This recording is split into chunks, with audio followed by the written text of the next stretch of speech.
All right, good morning, everybody. My name's Jana Fritz. I'm the CEO for the Michigan Soybean Committee. Thank you for coming out on this snowy Wednesday morning, braving the elements. Not too bad over here. I'm hearing reports from all over the state, though, that it depends on where you are as to how bad it is. So we'll see what the next 24 hours brings in our lovely snowy state of Michigan. Of course, we wanted to bring you this topic because it is so timely this time of year. Supply chains being what they are, we all suffered through the lack of toilet paper last year, and now, unfortunately, our herbicide supply has hit the skids, I guess, as it is, in terms of getting all of the necessary inputs that you all need to produce a good soybean crop next year. So we wanted to give you some options, discuss the current situation, and just make sure that you are fully equipped as we go into the next growing season for what the plan could be for your herbicide program. So let me do a couple of introductions. My staff, I have a couple of individuals here. I'm going to have them stand up and wave. So Mark Seaman is our research director. Many of you might know Mark. He gets around the state to work on our on-farm research trials, as well as partnering with the university and other collaborators to run our research program. And then Sonia Lepak. Sonia is our communications director, so you can see the on-farm publication that you have at your tables. If you didn't already have that mailed to you, you should have had that mailed to you, I should say, as well as the magazine that you receive quarterly. Sonia is responsible for that, plus our social media and website. So we've got a lot of distinguished guests today, also a couple that weren't able to make it, of course, due to the elements. But first and foremost, we're going to kick it off with Scott DeVeest. Scott is the marketing manager for the state of Michigan for Nutrient Ag Solutions. We originally had slated a speaker with BASF, right, to give you a perspective first at the supplier level. BASF, Corteva, Syngenta, and Bayer. We're first going to speak about the supplier level, but here we are with the elements. They've been a little bit not nice to us. So we've got, Scott's definitely had his experience. He's experienced in agribusiness at the supplier level and now working with Nutrient Ag. It'll give you some resources as how you should work with your retailers here in the coming year. So turn it over to Scott, and he'll be available for questions afterwards. Please make this interactive. If you have questions or concerns, don't hesitate to raise your hand and we'll get you called on, and we'll get you all the information you need. Thank you. Thanks, Jana. I'm going to walk around here. I'm not sure if we can shut this other mic off. Let's put this in my pocket. I'm going to walk around because this stage is way warmer than it should be up here. And, I mean, you wouldn't think a lot, but it is way warmer than normal. So I'm Scott DeVeest. I'm the marketing manager for Michigan Nutrient. The presentation I'm going to do could be done by anybody today. So it could be done by Helena, Wilbur, a co-op system, anybody. And the interesting part today with all the speakers, I go way back across the board. I'm going to start off with some slides I wasn't going to do with BASF, but I had a long history of BASF. I've known Jana for a long time as a coworker. Went to school with Dr. Sprague. So there's a lot of people in the room. I think you got a lot of really good people in the room, and you're going to get a lot of good information. Ask good questions. Don't be afraid to, because today I think there's a lot of dynamics going on that are critical to where we're at. So don't be afraid to ask. I'll give you the best answer I can. It's going to be about communication and figuring out where we're at today across the board. So where are we at today in supply chain? I'm going to talk a little bit slower. I've got a little bit more time to fill, but I'll try to talk slower. I normally get up here and I'm a rabbit when I talk. I love to cover a lot of information. But how do we get to where we're at today? And what's really going on? This goes back to high school economics, college economics. It's economics 101. Whether you're talking on the supply side or the demand side, it's economics. We have very high demand on fertilizer and chemistry both, and our supply is tight across the board. And so our global demand for our crop protection products is right now through the roof. When I say through the roof, we're going through a global increase. You know, we're going to feed more people in the world, but also there's a shortage because of a number of situations we'll talk about here in a minute. So as we know, if demand's high, supply is low, price goes up, and that's where we're at today. It is nothing that you can honestly say that your local supplier did straight up. It doesn't matter if it's Co-op or it's Nutrient or Wilbur or Helena. They're a victim within reason of what's going on across the board. So one of the biggest things I want to talk about is where China comes into play. I'm going to start off by telling you that 70% of our inputs inerts come from China and India. We have a super heavy reliance on those guys across the globe. When I say super heavy, I mean super duper heavy, and that's probably one of my biggest concerning factors. We'll never actually, in my opinion, never go to war with China. We have a need relationship with them. We need what they supply to us across the board for our inputs, our inerts, and things like that, and they need the food that you guys produce every day of the week. We're the best at producing food, the most efficient food in the world, and the world needs that. So we're always going to be at a table. We're going to be a chance to have a bargaining chip at the table because of our exports. Seems like, yeah, well, we're sending a lot of stuff there, but we also need what they have. So it's a give-take relationship across the board. So the demand for crop protections is through the roof. There's a lot of mouths to feed out there. The global increase, Latin America is growing. Products being banned. You look at the European side, they banned paraquat. You wouldn't think, okay, well, it's not that big of a player for most of us, but if you take paraquat, I'm going to get some reverb back in that mic. I'm not sure how we shut that other mic off. But we grab paraquat off the market, and that's going to go on Liberty, which is glyphosate and glyphosate, and demand for those goes up a lot more. There's a trade acre shift across the board. What's that trade acre shift look like? Well, we have a lot of people in the room that are slightly my age. You figure it out there, Jana?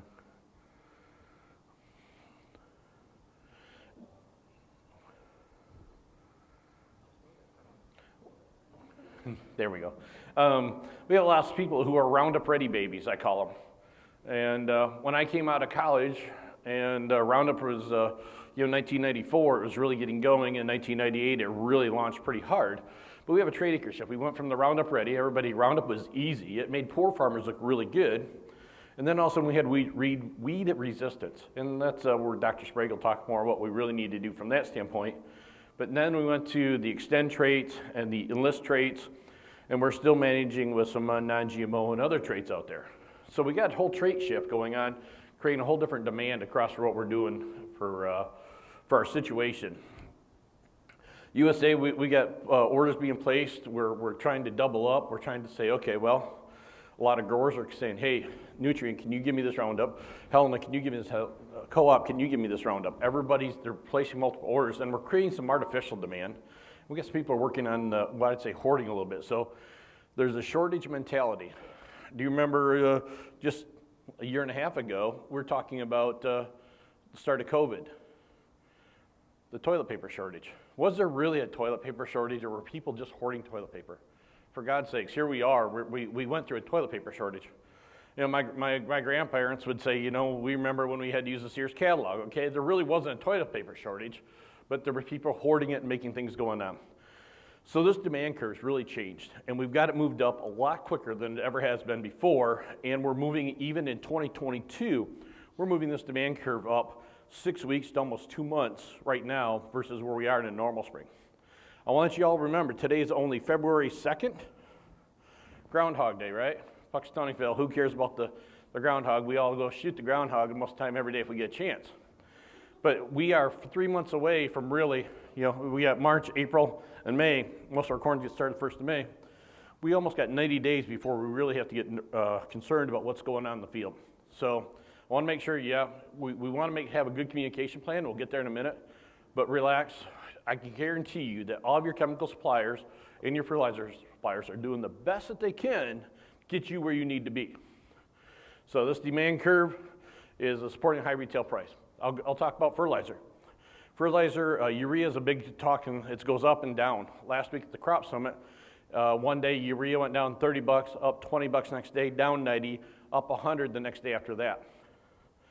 What some of you guys may not know, if you're on Twitter, I'd encourage you to follow Josh Linville out of StoneX. Really good guy, and talks about what's going on in fertilizer markets. The U.S. Is trading at a deficit to the world on urea. That means about 3 weeks ago, there were barges headed to the U.S., or freighters of urea headed to the U.S. that got diverted because the rest of the world will pay $100 more a ton than what we will in the United States. So we're actually trading at a deficit to the world, and people want to send it where they're going to make money. And that's the global opportunity, what's going on in that fertilizer market. So how did we get to where we're at in the production side of where we're at? And let's just start off right where we're going from the get-go. We start off with a trade war and tariffs. Previous administration, right or wrong, they did some negotiations, and it worked out pretty good for the world of ag. We got a lot of production coming out of this, but all of a sudden, we put China on alert that we were going to have a new realm, and that whole phase one is over with now. We started 2019, 2020, we got into this COVID pandemic, epidemic, whatever you want to call it. COVID impacts everything. July 20th, all of a sudden, we had plant explosions. Well, some of the new herbicides that we want to use, I would say, are Glyphosate, which is Liberty, and Interline are the two biggest components of glyphosate, or biggest competitors. And if you go back to 2020, two of the biggest companies wanted to take off the gloves and go at it. So BASF and UPL said, you know what, we're going to produce more glyphosate or Liberty type products than each other, and that price plummeted. That price plummeted until UPL had a major plant explosion. Next thing you know, half the supply that we were thinking about globally was gone just about like that. All of a sudden, now we have demand rising because of trait changes from to the E3, the GTLL, the Liberty Link soybeans, and all the other pressures on it. Then that's when the glyphosate price started going up from the plant explosions and the floods over in Asia. Q4 of 2020, we started seeing some shipping issues. Not many, but a few. What's that really look like? You know, we think about it a little bit, but it really wasn't that big a deal for us in 2020. February 2021, we get the Chinese New Year, and then we have this Texas freeze. There's concerns that this freeze right now could be another Texas freeze. I looked at the map last night after dinner, and I don't think we're going to have that same problem. But that Texas freeze really hurt us a lot last year. It took a lot of places offline. You have companies that do a lot of production in Beaumont, Texas, down there, took out natural gas. And natural gas is a key component for producing fertilizer and everything else, but they need to heat things back up. So that Texas freeze also shut down a whole bunch of facilities, burst pipes, maintenance, everything you could think of about went wrong. So we're building the perfect storm across the board. Suez Canal. I thought this was pretty funny. I'm like, really, this canal that goes across there can really slow us down and make a big difference? I didn't really think it would, but guess what? You start thinking as many container ships that go through there every day, it's way more impact than we think. And it's a downstream effect. Typhoons and floods in China. We got more issues in production in China. Hurricane Ida hits New Orleans. That's where Bayer has their luling plant, and that's basically where a boatload, I mean literally boatloads of the global production of glyphosate comes out of. That took them down for over 3 weeks. In 3 weeks, it doesn't sound like a long time, but in the world of scheme things and how efficient we are in just-in-time manufacturing, it really set us back big time this last summer. Then China says, you know what, we need to start playing nice and look good for the Winter Olympics, and we're going to cut back our energy restrictions, we're going to cut back our energy, and also we want to make our air pollution look a lot better for the Winter Olympics because that's going to start here real soon. So they started phasing out and saying, you can produce this week, you can produce next week, and they started cutting power to every one of their plants over there in different time frames so they would reduce their emissions. They have another plant explosion. If you figured out they're not as reliable for producers over there because they keep blowing up plants and people. We get Omicron, and now we get the Winter Olympics. That's where we're at today. This is the perfect storm across the board to get to why we have production issues and some of the highest prices we're at. You couldn't make this stuff all up, not across the board. So China, COVID, floods, plant, energy, Omicron, Winter Olympics. I think once we get past the Winter Olympics, I think we're going to see some good opportunity to make some things happen, and things will ramp up, but I don't think it's going to be in time for 2022 to help us take some pressure off. USA, we had the freezes, and we get Hurricane Ida, them hurt us. So raw material and tech are biggest issues we're going to look at, but across the board after that, they raise our cost of goods. But one other thing is really happening. Last year, when we were waiting for product, sometimes they had the raw material and they didn't have the inert ingredient. or they had the wrong material and an ingredient, but they didn't have the caps that go on the jugs, or they didn't have the labels that go on the jugs. Everything was just lagging behind. And it really is frustrating because you're like, by golly, just go print some labels and slip them on there. Do something. We know we need it, we want it across the board. And it feels like we're just in a Chinese handcuff. You know, the little handcuffs that you have as kids that you only got to push in, pull apart, and the harder you fight it, the worse it gets. It just feels that way. So how do we get in this mess? We got there, you know, everybody's at home in fall of 2020, Amazon's on ordering and we're doing everything online, and all of a sudden demand starts shifting, and now we start putting pressure on our logistics as well. Now we start looking at what the ports look like. One thing is when we start looking at containers and logistics, a container that used to come across from China or Asia used to be $2,000 to $3,000, is now between $20,000 and $30,000 in cost to get that air freighted or get that freighted over here. Some companies like BASF are trying to air freight, which is even more expensive. Here we are, then we have a logistics issue at the ports. We have container shortages, but all of a sudden, you go to China, they can take a cargo ship and turn it around in 36 hours. In and out. They don't sit out there that long. You've all seen the pictures off Oakland, LA, our West Coast, of 100 ships sitting out there for 2 and 3 weeks. We need to increase our efficiency. The current administration has now made some investments and time to do that, and we need to do even better. I told people last week at the Crop Summit, if I was president for a day, probably last fall in October, I would have sent in the National Guards and helped alleviate that stress right there from the get-go. Get rid of that bottleneck, move some things in, and help have guys move containers, get some ships in, get things back flowing quicker than we've ever had them before. So everybody's worried all about Christmas, and we go from that standpoint, but these ports and that logistics is still one of our biggest bottlenecks. We got freighters going back with empty containers or no containers on it just to bring more products back to us.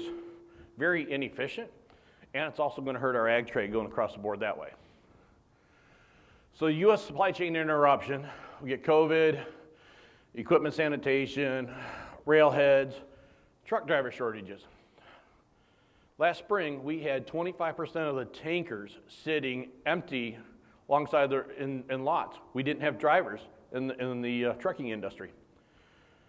My daughter happens to went to college, and she's a lawyer for an outdoors and environmental conservation lawyer, but she came to me this winter and says, you know, Dad, if I really needed a job, I'd go to truck driving school and I could have a job in a heartbeat.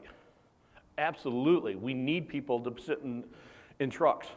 The demand is so high that when we have 25% of our tankers sitting idle and we can't get things moved, that is one of the hiccups. I can about assure you, and I haven't talked to Brian at Helen or Wilbur or the co-op people, but I can about assure you that they do not have as much Power Max 3 in their tanks today as they would want. Why? Because it hasn't been shipped up to Michigan. Brian, do you have enough Power Max 3 in your tanks that you want right now?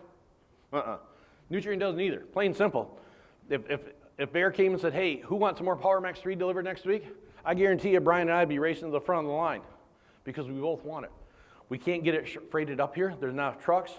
And just now left logistics to keep this whole system going right now. That is one of our biggest internal bottlenecks. Yes, sir.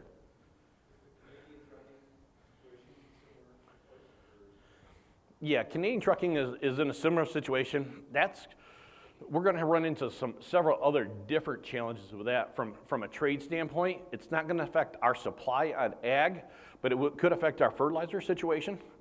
We can now the vaccination status going across. One of the local trucking companies we work with right here is Brinks. I mean, a good ag family, going across. And the vaccination mandate, and I'm not here telling you have to be vaccinated or not. I'm not going to go down that. Everybody makes choices. But if we have truck drivers who don't want to be vaccinated and make that choice, they can't get into Canada, and they can't get across that border. That is really hurting us across the board.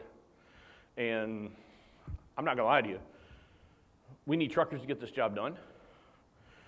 And most truckers they're pretty isolated. They're lone wolves. Guys, if you're in a truck, you go pick up, some guys don't even touch their loads. They open their doors, back it up, they get loaded, they lock the doors, get their papers, and they walk away. Our distribution center, we don't even really get within 6 feet, 10 feet of a trucker across the board. So it's going to hurt us, but I think it's going to hurt us more in fertilizer than chemistry right now. Container shortages. So we've got supply challenges going to continue through 2022. I don't want to say, man, it's gloom and doom, because it's not. We've got a lot of opportunities, and Dr. Sprague's going to talk to you about how we make some things happen, what the alternatives are. But I think we got to make sure we understand what 2022 really looks like and where it's going to go. So what's your definition of a wild ride? That's really my question for all of you. Is it a roller coaster at Cedar Point? When I was a kid, I really liked going for roller coaster rides. I get older, they seem to jar me and make me not feel quite as good. You know, maybe you want to be a cowboy and have a little bit of fun and see what it all looks like from there. But if you're in the ag world, it sort of looks like this little fertilizer graph from 2001 all the way up there. We're in for a wild ride. And fortunately right now, I know you're going to say, man, it doesn't seem like it. Commodity prices are up. The price to fertilizer ratios are decent. They're not phenomenal, but we're still out there to make some opportunity, and we're going to be able to pay the bills. So where are we at for what we're doing for some nutrient things? What are we doing different? And I'm speaking from nutrient, but I believe every company that is out there from an ag supply world is doing the same thing. Production planning. We're working more than ever before. I have planning phone calls twice a month. I have to forecast what we're doing, up or down. And I think it's effort and futility because they can't always deliver what we want, but at least they know what we want and they're working to figure out what we're going to do. So that forecasting and production planning is going on big time. We're allocating products at my level. You're going to hear the word allocating, rationing, phasing, whatever you want to do. I think you're going to hear that out there quite a bit. And we're doing it with our growers as well. There are no safety stocks. 2 years ago, we went in it with a lot higher inventory coming into 2019, even 2020. When I work with young people in the industry, I say, you know, when you start off, you don't know what you don't know. If you're a young person, you go into a new job, say you want to be a crop consultant. You don't know what you don't know. I think about it when I was young. I'm like, oh, man, I'm going to conquer this world. I'm going to take names. I'm going to kick butt. I'm going to knock this out. I go see the first large grower, and he puts me in my place, and all of a sudden, I know what I don't know. So all of a sudden, now you're really humbled. We had this conversation a little bit at dinner, but now going into the supply plan, I now know what I don't know for 2022. And that's sort of scary because all of a sudden, you realize you don't have all the control that you used to have. You know, you don't know what you don't know for 2020. Yeah, 2021, don't know what you don't know. Now 2022, I now know what I don't know.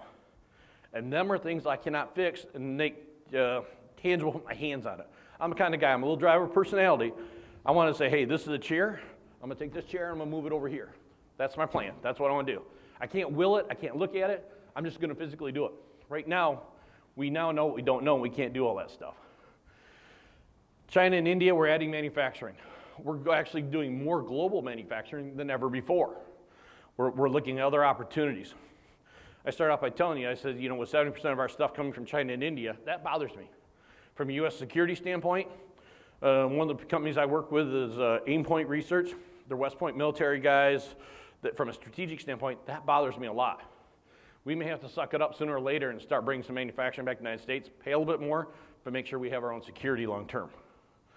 So we're working with the basics, and when I say the basics, that's BSF, Bayer, Corteva, Syngenta, FMC, Valent. If I forgot somebody, I apologize, but there's big companies that are global, and we're working with them to make sure we get everything we can, leveraging them to meet the needs. They're constrained as well. Multiple ports. You see Miami being a bigger port. We're utilizing road versus rail, trying to figure out if we can bring in glyphosate on rail cars, things like that. Safety stock. We need to try building up our safety stock across the board. And unfortunately, we're having to pay the asking price. We don't have a leverage that we used to have and negotiation because everybody's got it. If there's only one tomato out there and we all want to buy a tomato, we got to pay the asking price of that tomato because somebody else is going to pay that or plus some. So we have North America, South America, Europe, Asia, across the board. So here we are. What's the outlook look like? It's driven by tech, our raw materials, ocean freight, them freighters are going through the roof, packaging, and what I call China profiteering. It's real. It's going up there. The demand, I mean, that's a cost ball. Demand, we got product shortages. Everybody's looking for it. We're trying to buy it. Concern buying, I won't say it's hoarding, but it's concerned buying. You know, Demand seems to be 2 to 3 times from the previous year because we don't have any safety stocks, and everybody wants it now. I just got done with my January numbers. I can tell you that this cycle has moved up 6 weeks to 2 months versus a year for the amount of product we've delivered. So what happens if a bubble bursts or deflate? This COGS goes down, orders are going to be up there, rates are going to be reduced, we're going to do things. We couldn't miss a season. We haven't talked about what happens if we had a bad weather year, and then commodity prices. You know, maybe what happens to go there. This whole bubble could collapse, but it is not going to make it anytime before our use season this spring. I assure you it is not. I mean, if you want to hold out till the year end or to the summer, till planting season, don't do that. Communicate with your crop consultants across the board. That's really what I want to make sure I talk to you about today. So what's this really mean for Michigan? Well, what products are at risk? Glyphosate, which is Liberty and Interline. Remember some of the biggest products at risk. Anybody says that they've got a lot of boatload and they're really fat and flush on it, I'll call BS, okay? Because if they did, I'd go buy it from in a heartbeat and I could resell it to you. I just got the price of glyphosate. A guy sent me an email yesterday on the broker market or the internet or whatever. I think it was $104 a gallon. So, not cheap. At a quart per acre, easy $25 an acre. Ouch. Glyphosate. You know, what's glyphosate look like? You know, it's tight. There's products coming out of all over. There's brands of glyphosate I've never heard of coming out of the woodwork. Be careful. Make sure what rate you have. Make sure you know it's a 4-pounder or 5-pounder or 6-pound gallon, what you're doing there. Make sure you use the right adjuvants. Make sure you're using the right ammonium sulfate. Make sure you're making it work, and listen to what Dr. Sprague has to say. The one thing I want to talk about glyphosate is, I'm a bit on this kick for the right rate for glyphosate. Power Max 3, and I think Dr. Sprague will evaluate on this a little bit, is a maximum 30 use ounce rate for the program.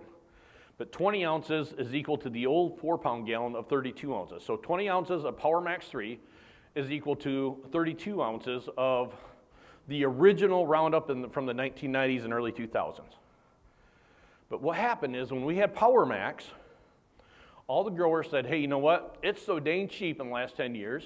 We all can go use 32 ounces, kill weeds better because it's really not working as good, and make it all happen from that standpoint. But it's not working that way anymore, okay? You know, glyphosate is a really good grass compound, and it works decent on a number of your broadleaves.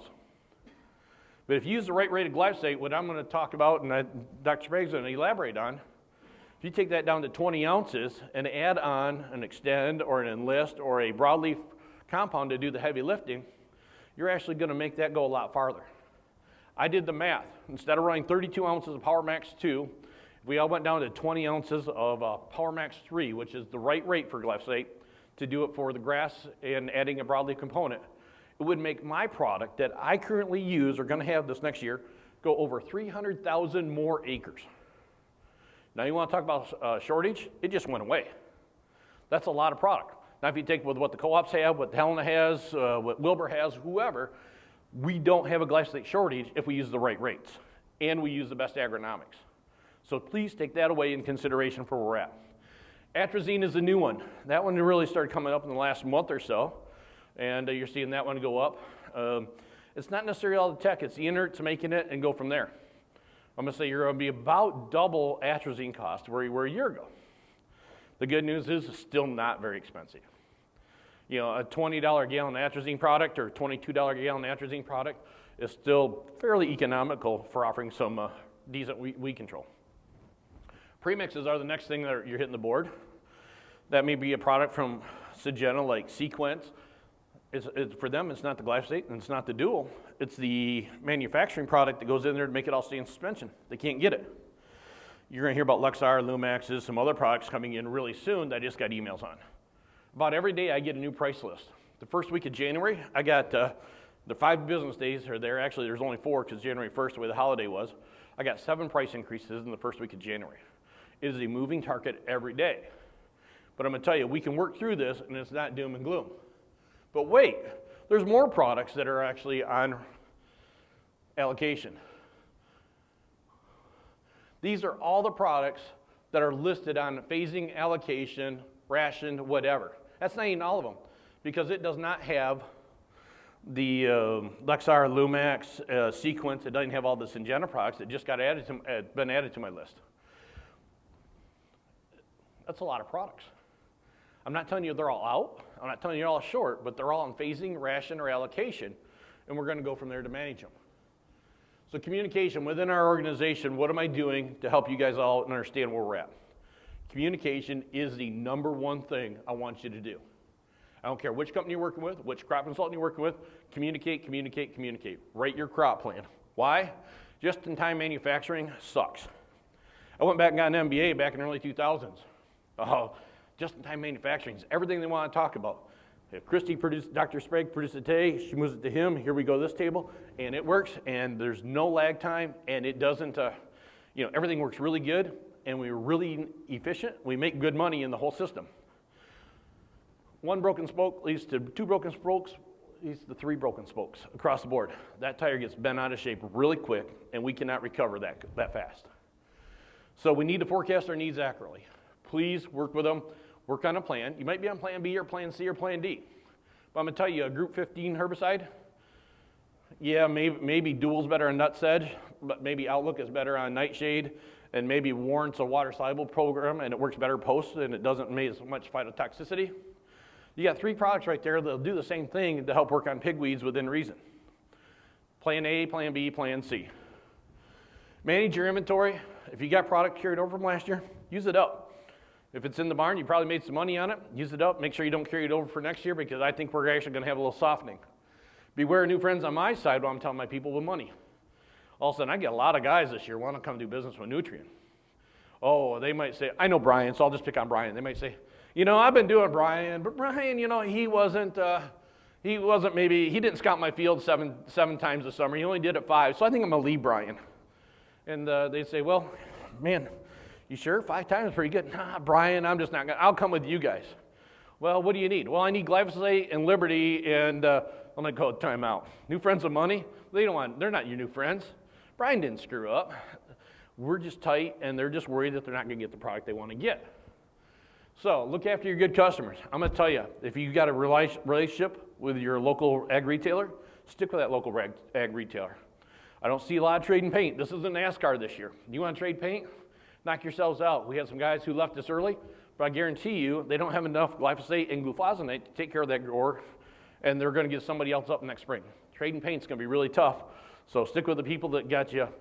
Grandpa always said, dance with the girl who went to the dance with you. It's real this year. We want to be a reliable supplier. Do everything we can to stay the most reliable supplier in the state of Michigan. And that's one of my goals. And that's at Nutrien, that's one of my goals. I want to be a reliable supplier. My word's my word, and we're going to do the dang just to make sure we take care of that. We've already talked about phasing, allocations, and rationing. Yeah, that's real. Hoarding, please don't go to an ag retailer and say, hey, I want to buy 1,000 gallons from you and 1,000 gallons from him and 1,000, when you only really need 1,000 gallons. If somebody says, hey, I'm going to give you 250, ask somebody else for 250. But don't ask for a whole 1,000 gallons, because it's going to upset the whole apple cart and make things a little bit off kilter as we go through things. I can also tell you, I'm going to ask you to be patient, because a truckload of glyphosate is 3,950 gallons or 4,000 gallons that comes into us. I can assure you right now today, if I got a truckload of glyphosate coming in, our growers are big enough to take that whole truckload all by themselves. My goal at Nutrien, and what we're doing is saying, I'm going to give this farm a tote, this farm a tote, this farm a tote. I'm going to let you all know that I'm taking care of you, and we're still building for it. Because if I gave 1,000 gallons all to one grower, and nobody else got any, next thing you know, you're all going to hear about that. Because one thing I've learned is some farmers can't keep a secret, okay? That you guys all like to talk and say, hey man, go to Nutrien, I got 1,000 gallons of glyphosate. Well, I didn't get any. That's the worst way. So we're phasing our allocations, putting product out there across the board. Ever-changing price. I apologize, but the days of real POs are not real. Now it's priced upon delivery for everything we've got going on. And what's that look like across the board? When I get a delivery from wherever, most suppliers now, they're not honoring when the PO was purchased. They're priced upon the time of delivery. So, If I order 1,000 gallons of glyphosate and the price, and it doesn't show up to March 1st, but February 25th, that price goes up by $1 a gallon, all of a sudden my new price, it doesn't matter if I sold it to you and told you what my price is going to be, every company is doing this. There's only one company in my top 5 suppliers is honoring POs. Everybody else is now at the time of delivery. So we're having to hedge bets. If you see some supplier that you may get a quote from or something like that, they may not know what their costs are 100%. Sometimes they're hedging their bets, and it may change. A lot of quotes are only good for 5 days, 7 days. They're variable, and we apologize. But when you get, yesterday I got 2 price updates from companies yesterday. You know, are they consequential? No. Am I redoing my whole price sheet to my crop consultants? No. But it's completely a moving target. And we apologize, but it's just the way the market is today. Force majeure. Y'all know what force majeure is? It's a really ugly word. Back in the 1980s, there was, I was in high school and we raised dry beans and we had all the floods of '86. And we called them Act of God clauses when we were raising dry beans. And, you know, Act of God happened and then voided the contracts out because growers couldn't deliver dry beans, and, you know, elevators, processors wanted everybody to deliver it, and we couldn't do it because we didn't have the beans. Force majeure is the new legal term that it says basically an act of God, something beyond our control, made us void the contract that we have with you. So I may have said, okay, I'm going to sell you Roundup for $70 today, but all of a sudden we have another freeze in New Orleans and the Bear plant shuts down and we now don't have the product. One is I probably can't honor that $70, and 2 is I don't know if I'm going to get the product. Things like this happen beyond our control. And, you know, whether it's labels, caps, everything's like that, there are things out there. Really frustrating.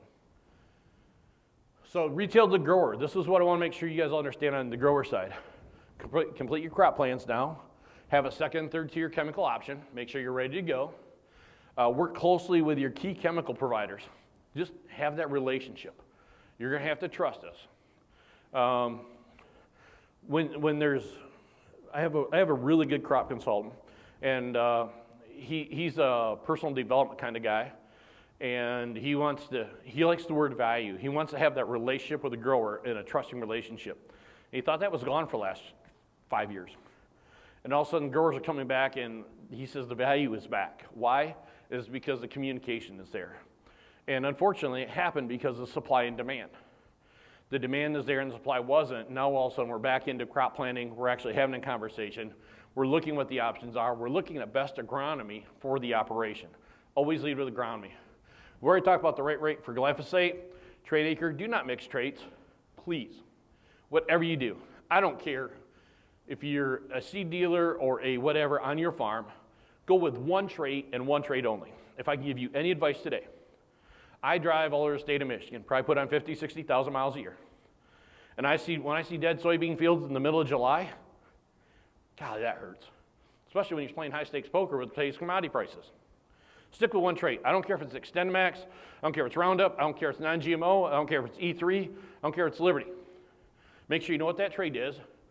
And I'm going to tell you, maybe stick with one or two seed suppliers. You know what you're doing, because if you start buying some from here and some from here, and Uncle Johnny's, Billy's cousins can sell me 6 bags of this because I feel bad for him, them are the guys that screw up your whole system. Plain and simple. I see it every day. My boss called me last summer. He says, man, I'm driving down this road. And he says, please, God, tell me that this isn't one of our fields that we messed up on, that we sprayed something. I'm like, oh, no. The grower grabbed the wrong jug of the wrong herbicide on his farm. Wasn't us. Please do not mix traits on your farm. I can't remember hardly what I had for breakfast yesterday morning, let alone what we planted last spring. Our record keeping is not that good. Please do not mix traits. You want to try something that's great, you better do a dang good job of keeping where it's at, because it's gonna bite you. There's hundreds of fields in Michigan last year. They got bit. The growers got bit themselves. They asked us to spray it. I mean, we have guys sign off on their trait fields. What's going on? They called their seed dealer and said, hey, you know, what was this? Was this GTLL 27 or was this E3 bean? Oh yeah, it's an E3 bean. No, it was GTLL 27, which is not the same as an E3 bean. You need to make sure your traits are your traits and you know what's going on from there. So please take it. Right now, if you can take it and we have it, the product's out there, we get it in your possession. That's 9/10 of the law, right? Labor and timing. So these are some of just the straight up facts that I want to put out to you.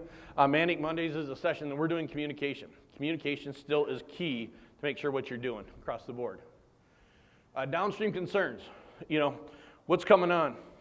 Whitewater Rapids, it's all really fun, and all of a sudden you get the Whitewater Rapids and you figure out what's around the next corner, and there's a little bit of anxiety, a little bit of fear, and the exhilaration of what's going to happen. Spring's around the corner. Timing of the product delivery, our labor, custom application, and I thought I was covered. I worked with you last year, but I thought I was covered. I didn't have that conversation. There's no thinking that you were covered this year, okay? Have that conversation. Custom application, I can see what's going to happen. Growers are going to come in and say, hey, you guys are really good. And I want to have you come in and I want to have you do some custom application. I didn't have you do it last year. I'm sort of tied up and I want to go on vacation. I want to have you do some custom application in July for me and spray some Roundup and some things like that. Well, you know what? Probably if we didn't do your custom application, you didn't communicate to us, we don't have that product in our tank to cover you in the middle of July like we normally would, because all of a sudden growers are going to work and say, hey, well, the best way to get around this is just have them custom apply it so they'll pull it from somebody else.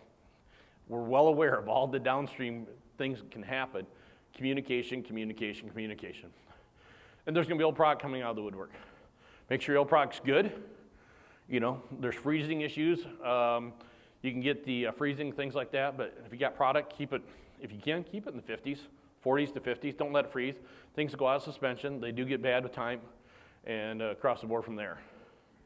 So, rough seas ahead.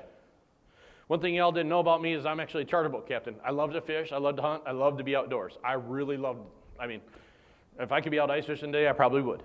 I love being outdoors. I love my job. This is probably one of, I couldn't write a better job for what I like to do. But there's rough seas out there. Every time I go on a trip, I take people out of my boat, I say, I go through a whole safety system. This is when we're out fishing, this is the autopilot, this is how I shut it off. If I go overboard, would you throw me a life ring and save me? And they say yes, and I say, okay, I'll do the same for you. A little reciprocity, a little give and take.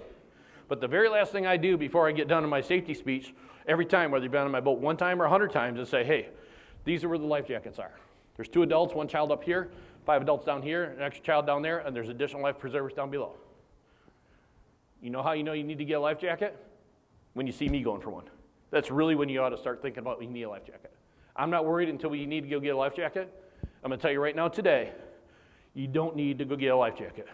We're not in calm waters, but you don't need to go running for the life jacket. We're going to be okay. We're going to get through this.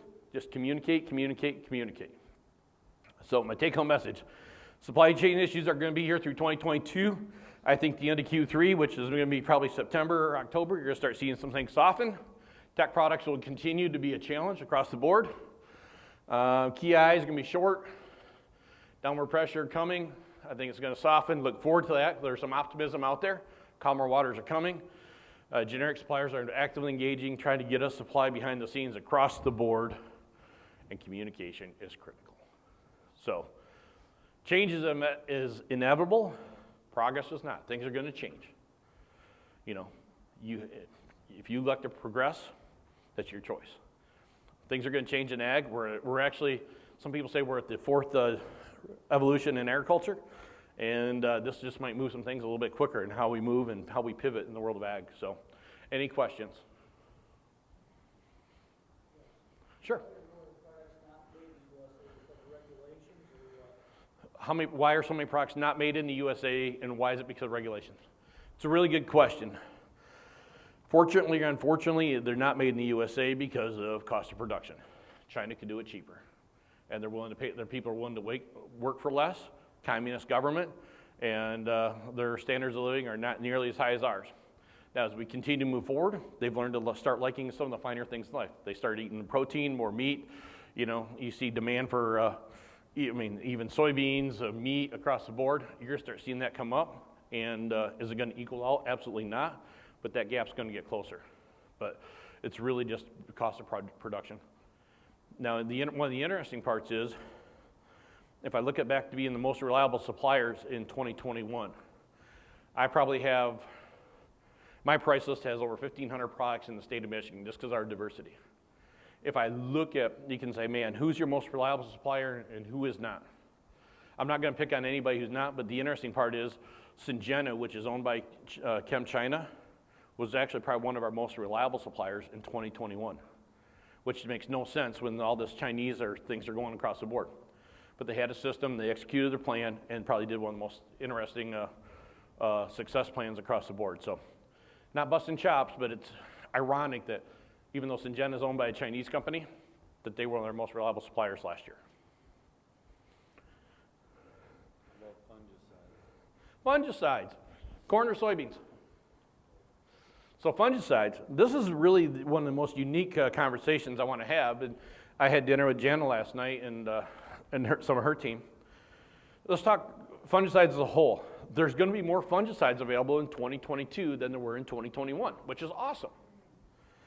I think you have a tier of really good fungicides out there that are elite fungicides, especially when we start talking corn and tar spot. I'll name a couple. If BSF is here, they would say Veltima. Bayer would say Delaro Complete.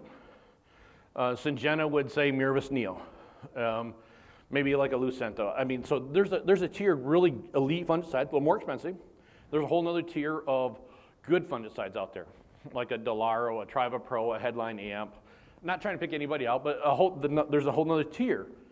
But you know what the biggest thing is going to be in our fungicide concerns? Isn't getting the product. We're at a tipping point, is now how do we get it applied?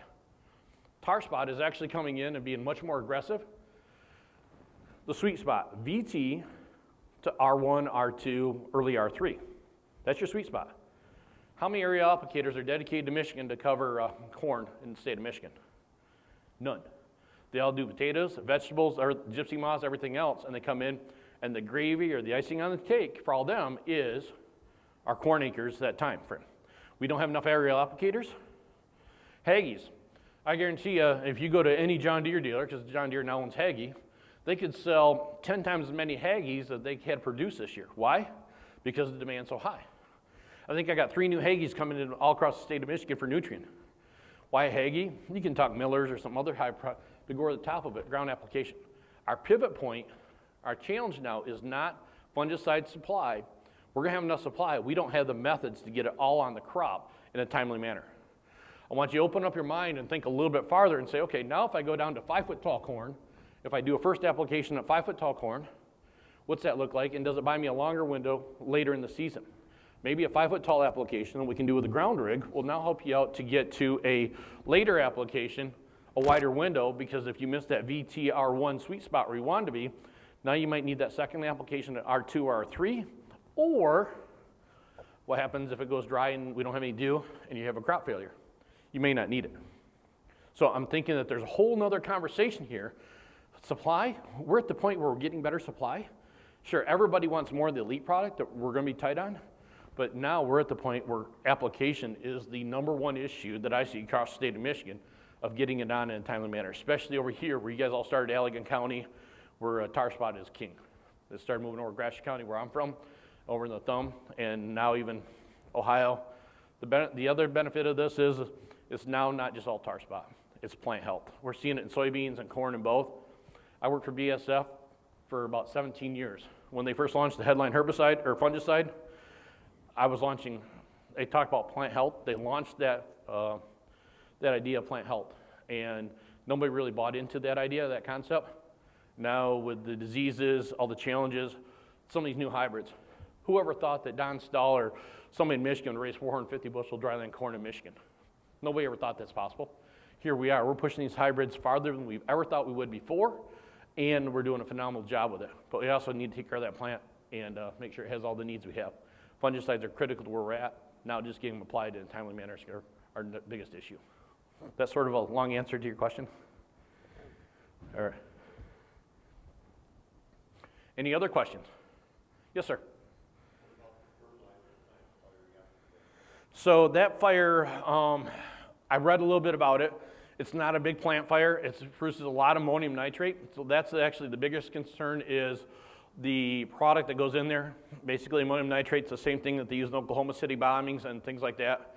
It's not a big player. It's used a lot more in the turf and ornamental market. It will not have a major impact to what we're doing up here. So we're still urea, 28, things like that, and we'll see where it all shakes out. All right, well, I'm gonna turn it over. I'll stick around. I'm gonna get a drink of water. The hotel room was pretty dry last night, and we'll go from there. Are there any other questions for Scott? We've all heard about some products may be a little short. Do you have some kind of ballparks of maybe percentages of shortness? I'll give you my best guess, and it's only a guess, Mark, okay? So I think by the time we're done, we're gonna have about 95 to 100% of our glyphosate. Brian's shaking his head yes. I mean, I think I seen a Hudsonville co-op. Where are my co-op guys here? What numbers are they feeling?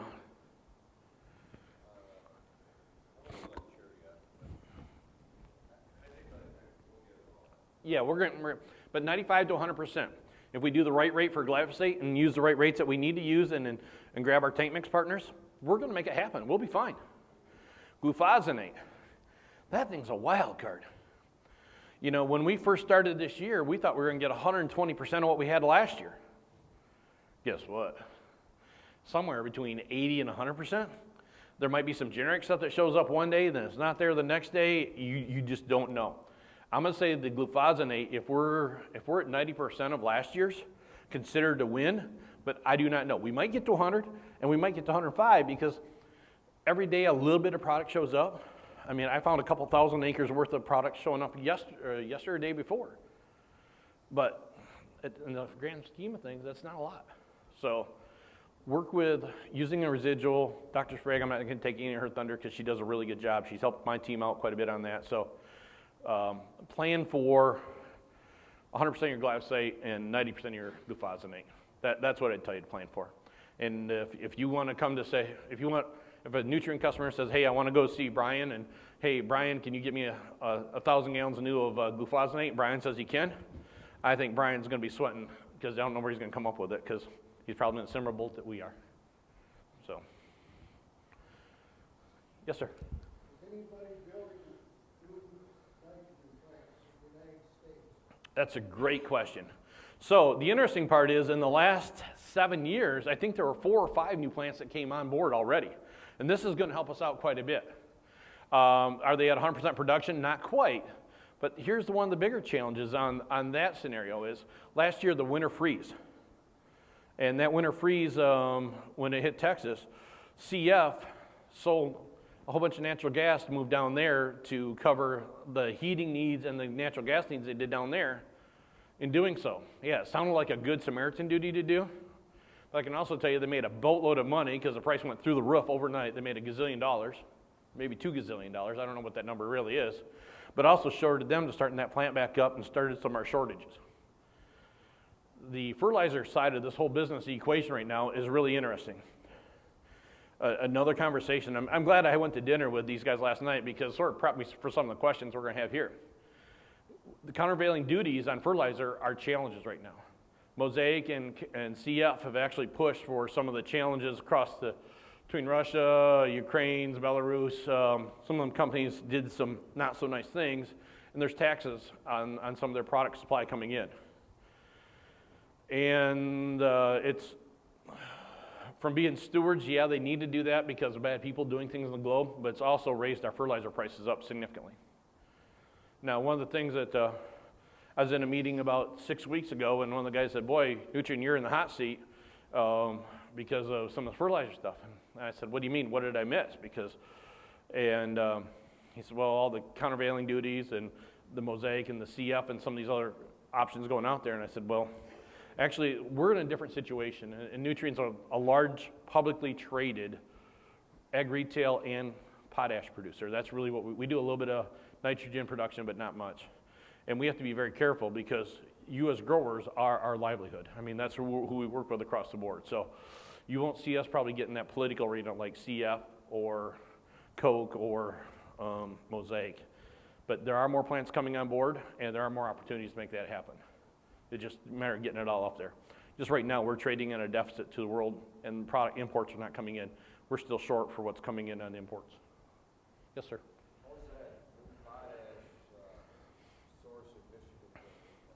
So the Michigan Potash Company, I actually talked with them at the Michigan Winter Agribusiness program, and they've got all the permits in line to do that.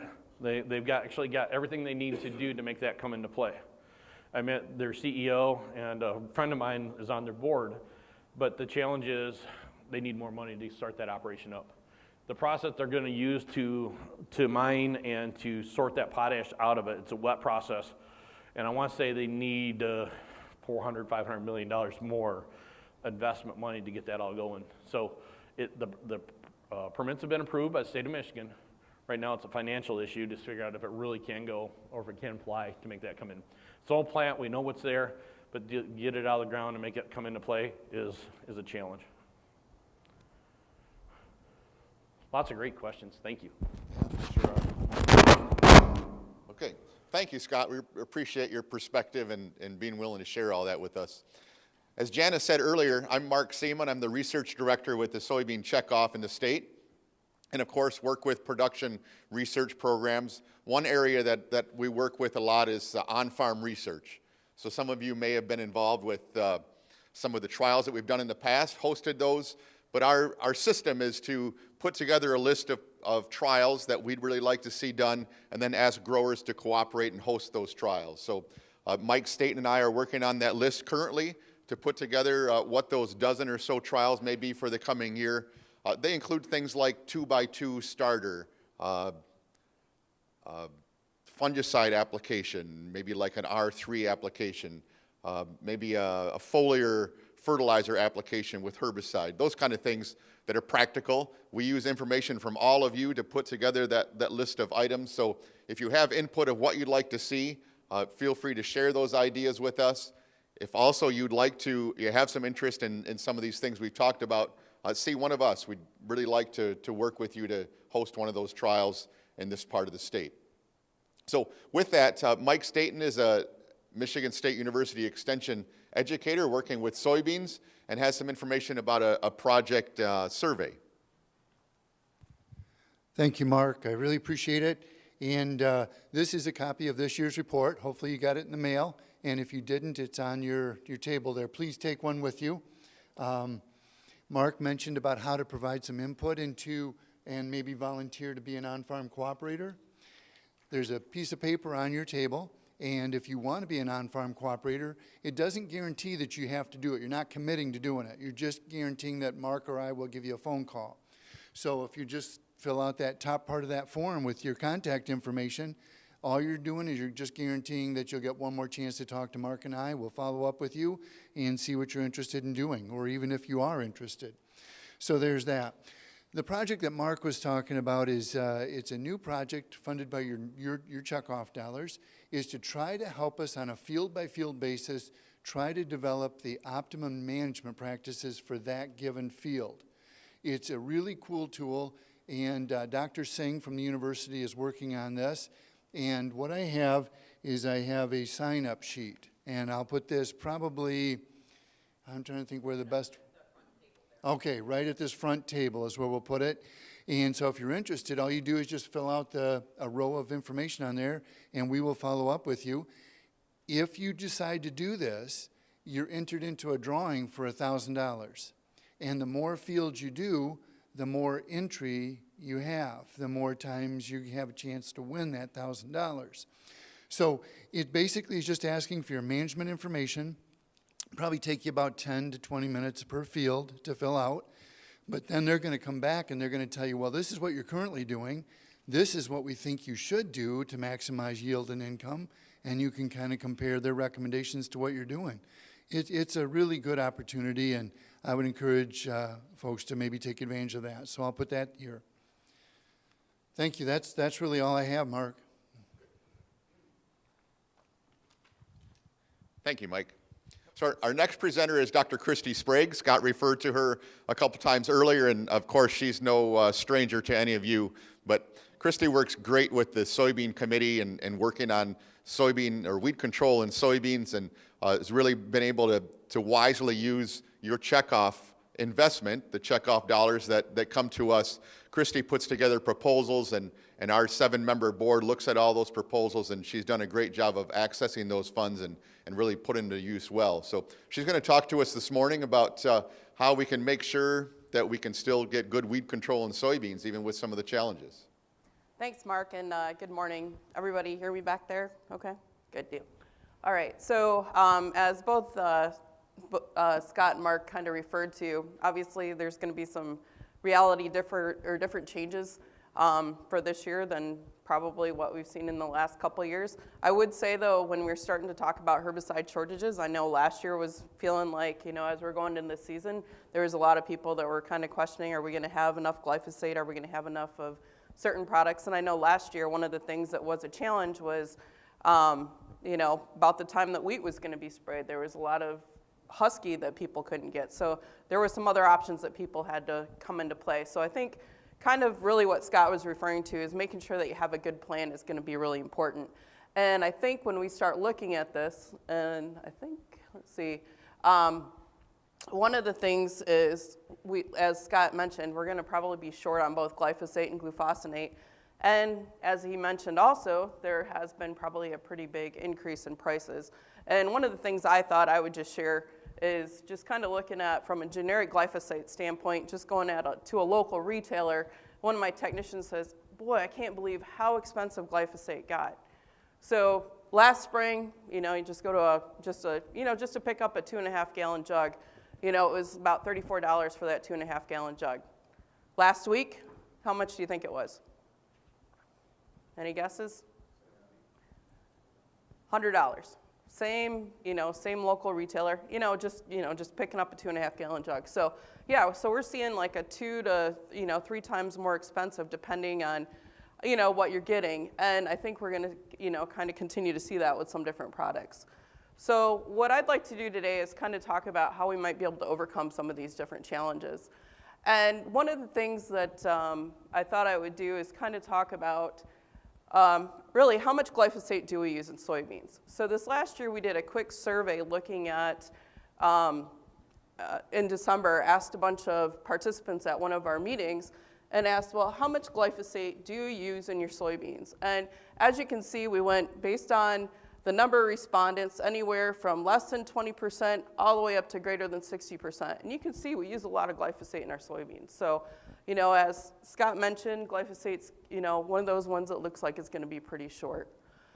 And the other thing that we asked is, what are some of your top weed challenges for, this last year in 2021? And just kind of looking here, horseweed topped the charts. How many of you guys are dealing with horseweed or mare's tail? Probably several of you, right? Water hemp came in second. That's one of those weeds that just keep popping up around the state. Lamb's quarters, always a challenge, right? It can be a huge challenge in some of our fields. Even annual grasses, with a lot of the rain that we had last year, we had a lot of grass escapes. So how do we control those? Common ragweed, giant ragweed, depending on the area of the state. Palmer amaranth, we've got some of that that's come into Michigan. Velvet leaf, and then also volunteer corn, also showed up on that survey. Now, when you look at those, what are some of the key things that pop out on some of these weeds? When you think about glyphosate. Right, so some of them we have a harder time to control, and also we've got a lot of populations that are resistant to glyphosate. So we're already looking at other ways to help manage some of these different weeds, right? Because a lot of times we can't rely just on glyphosate for that. Well, in addition to that, a lot of those weeds are also resistant to some of the ALS inhibitors. And the reason I'm bringing this up is as we start looking at what we can tank mix or what can we replace glyphosate with to control some of these weeds, these are some of the things that we need to be aware of, is that many of the weed populations that we have a harder time controlling, whether it's horseweed, some people will call it mare's tail, common ragweed, we've got some populations that are glyphosate resistant. It's not widespread, but I would say a majority of our ragweed populations are ALS resistant. Giant ragweed, another issue. And I would say most of the water hemp populations that we're seeing across Michigan both have glyphosate resistance and ALS resistance. And then also Palmer amaranth, when we see those populations have those. And in addition to those resistances, we're also seeing there's a couple populations where we have what we consider Ppo resistance. So if we're looking at alternatives to control common ragweed post-emergence, what do we have? We have things like Cobra and Flexstar, right? Well, we've got a few populations that have shown up to be resistant to that, in addition to the ALS resistance. And then with the glyphosate resistance, we've got some water hemp populations that are also resistant to atrazine. So thinking about from a corn standpoint, or even metribuzin. When you think about it, what are some of the things we might be able to use pre-emergence in soybeans, and then the same thing with Palmer amaranth. So just to kind of give you an idea of what we're trying to deal with, and one of the other things that I do want to mention briefly is we have a couple counties in the state where we've got a few fields where all of a sudden we're starting to see some resistance to the Reflex, Flexstar Cobras in water hemp, in addition to glyphosate and ALS resistance. So, you know, it's making things more challenging, especially as we start looking back at what are some of the alternative herbicides that we might use to help control some of these weeds. So one of the things that we've been actually seeing a lot more of is that with glyphosate use still being pretty high, we're starting to see more and more acres getting glufosinate. So these blue bars kind of show that. So you can see that with some of these respondents, they basically said that, you know, over 20% of our acres are getting, over 20% of the respondents were saying we're putting glufosinate or Liberty on over 60% of those acres. And a lot of that is really to make sure that we're controlling a lot of those glyphosate-resistant weeds. So one of the things that we're going to see is that obviously alternative options are going to be extremely important. And one of the things that it's going to be really important is to make sure you have the resources to make good decisions. And what I'd like to say is, you know, one of the things that we put together every year is the MSU Weed Control Guide for field crops. And that is probably one of the better resources you can have, because what it does is it compares a lot of those different products. And I think Mark passed out in front of you some of the efficacy tables from that book, and we'll talk a little bit about how to look at those. But it does give you some different options, and it gives you some lookouts, especially as you're looking for that second or third option that you might have when you're trying to come up with a good weed control plan for this year. So with the weed guide, we do have it posted on our website, which is msuweeds.com, so you can go there and you can access it by the computer. Or if you want to, there are hard copies available that you can buy through the MSU bookstore, and you can just go to shop.msu.edu. So one of the things I wanted to touch on is obviously when you start thinking of all the different traits that are out there, we have 7 different soybean traits that growers can actually grow, right? So we have, you know, our traditional non-GMO soybeans. We have a pretty good market there, especially with, you know, Zealand's or ZFS's marketing. We still have Roundup Ready, Liberty Link GT27, the Roundup Ready 2 Extend, Enlist soybeans, and then also the Extend Flex. And as you look at each one of these traits, you can see we're adding on more herbicides that we can apply. So for example, with the Enlist D3 soybeans, we can use, you know, the new 2,4-D choline salts like Enlist 1 on those, as well as glyphosate and also glufosinate or Liberty. And with the Extend Flex soybeans, we're looking at any of those registered dicamba products, whether it's Extendamax or Ingenia with glyphosate and Liberty. So we've got a lot of these different options that we can use. And one of the other things that we asked a lot of these respondents is, okay, well, what are you seeing as far as the trait use? So looking at this is from 2021, and you can see kind of where these are split out. You know, we still have quite a few acres of non-GMO soybeans. We're seeing still some with straight Roundup Ready, Liberty Link, the LLGT27s. We have our Enlist D3 soybeans here, the Extend soybeans and the Extend Flex soybeans. And we also asked them, okay, so where do you think your acres are going to go in 2022? And you can see that we're seeing probably a little bit more use towards the Enlist D3 and also with the Extend Flex soybeans, a few more acres. But you still see that we have a lot of acres out there. And as Scott mentioned, probably one of the things that you want to do is make sure that you're probably staying pretty consistent with those traits, right? Because it's pretty easy to get some of those things messed up. So one of the things when we start thinking about how are we going to come over or overcome some of these challenges is that it's always better, especially when we're trying to control some of the glyphosate-resistant weeds that we have, to plant soybean traits that allow for additional burn down and post-herbicide options. And when you start thinking about having limited glyphosate and glufosinate, what are some of those traits that we have that we can use? Obviously, the enlist system, because we have that 2,4-D that we can apply post-emergence or we can apply closer to planting. And again, that would be the enlist 1 herbicide. Or if we're looking at some of the different Extend traits, whether it's the Roundup Ready 2 Extend soybeans or the Extend Flex, that gives us that option to be able to use dicamba. And particularly where we see that is useful is in the burn down application. So when we start thinking about some of the strategies for weed control, what I thought I would do is kind of walk you through kind of the steps that I would think of as if I was going to come up with a good plan for 2022. And obviously one of the most important things is to make sure that we know the weeds that are in our fields and really be aware of what those herbicide-resistant weeds are.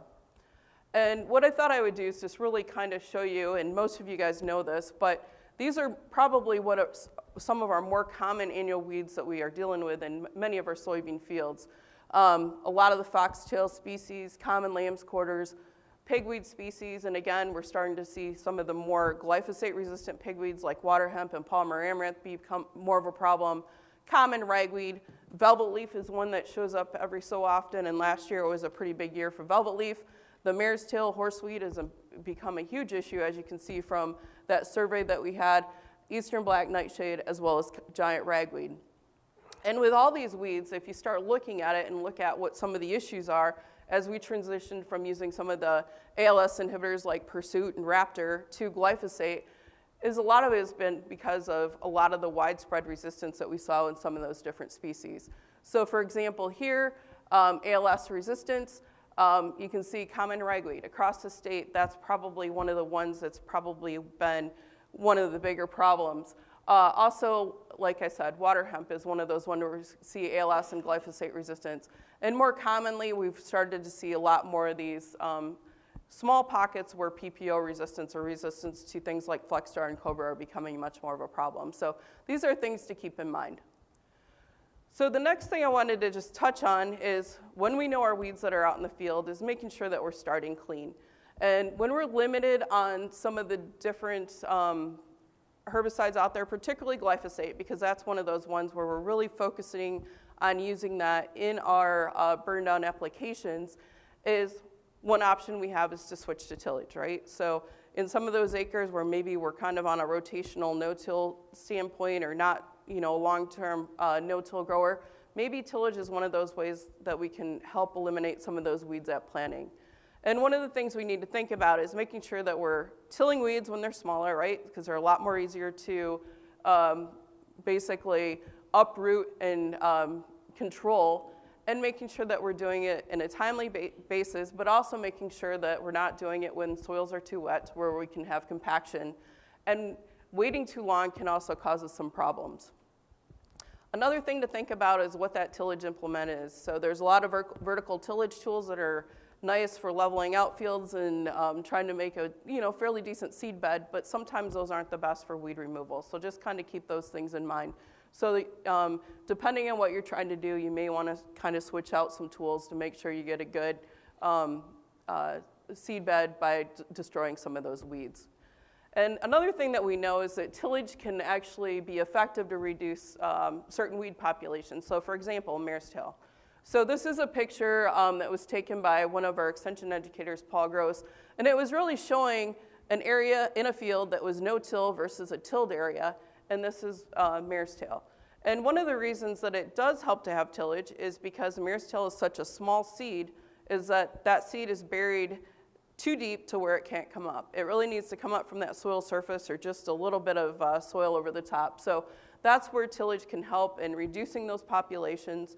And a lot of times in those tilled systems, we don't have as many mare's tail issues as what we might in a no-till situation.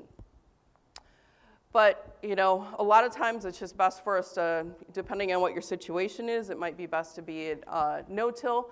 And so if we have limited glyphosate, what are some of the things, where's the best place to use it? So just kind of looking through some of the potential options that we have, thinking about from like a burn down standpoint, one of the things that thought I would do is kind of give you some options for different burn down strategies, or thinking about if you use glyphosate in your burn down, what are some of the things you might want to consider from your post-herbicide application side. So thinking about especially where you have cover crops planted. So glyphosate is not only good to help control some of those winter annual weeds that are out there, but it's also important to make sure that we're terminating some of those different cover crops that might be planted. And that's where it's going to be really important early this season.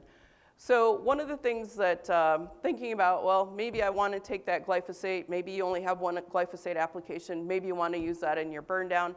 A couple of things to have that might help is by adding some additional things, like something like a sharpen or saflufenicel can be added to glyphosate to basically help control things like cereal rye or annual ryegrass if you have those cover crops out there. And it's also going to be beneficial for mare's tail control. And then also noting that a lot of these things are going to be really important to make sure that you have the appropriate adjuvants. The other thing that's going to be really important is if you're going to just focus on using that glyphosate in your burn down application, you want to make sure that you have good post-emergence options to control some of the different weeds out there. So for grass control, we have a lot of what we consider group 1 herbicides. Those are things like clethodim or Select Max or Quizalofop Assure 2. Those are also very excellent in controlling grass species. And then thinking about some of the different traits, either the Enlist D3 or XtendFlex soybeans, because that gives us some alternative choices. Whether you have access to Liberty or the Enlist for the Enlist 1 for the Enlist D3 soybeans, or things like XtendiMax or Ingenia for the XtendFlex soybeans. Now, if you're looking at an opportunity to best omit glyphosate from your burn down application, a lot of times that's thinking about fields that may not have a lot of weeds. Some of those might have been treated this last fall, or you might have an opportunity to treat them early in the spring.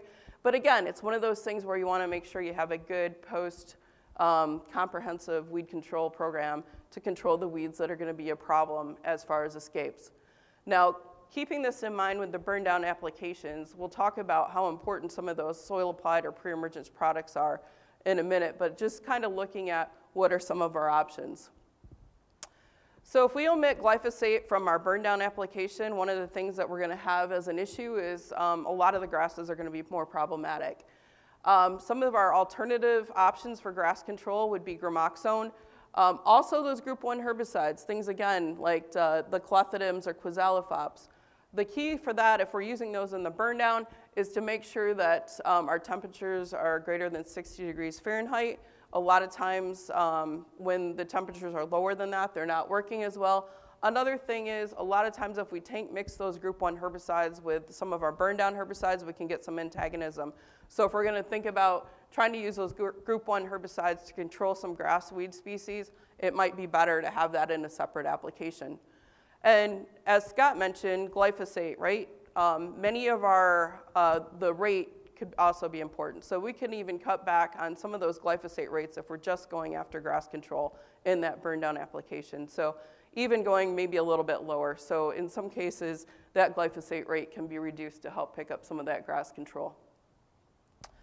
Other things to think about with some of the different burn down herbicide programs, many times when we look at a burn down program, we want to have 2 or 3 herbicides that have substantial burn down activity, because again, a lot of times what we're dealing with are things like dandelion, chickweed, mare's tail. Those are going to be the top ones. When we look at some of those options for foliar activity, we want to make sure we're using the highest labeled rate of those alternatives, especially if we don't have glyphosate in the mix, particularly for the soil type, weed size. And then also remember that in some cases, some of the herbicides that we plant or use, we may have to wait until we can plant a soybean crop. So for example, with 2,4-D ester, if we use a pint of that as a burn down, we would need to wait 7 days prior to planting. Also remember that with a lot of our soil applied products, some of these can also have some foliar activity.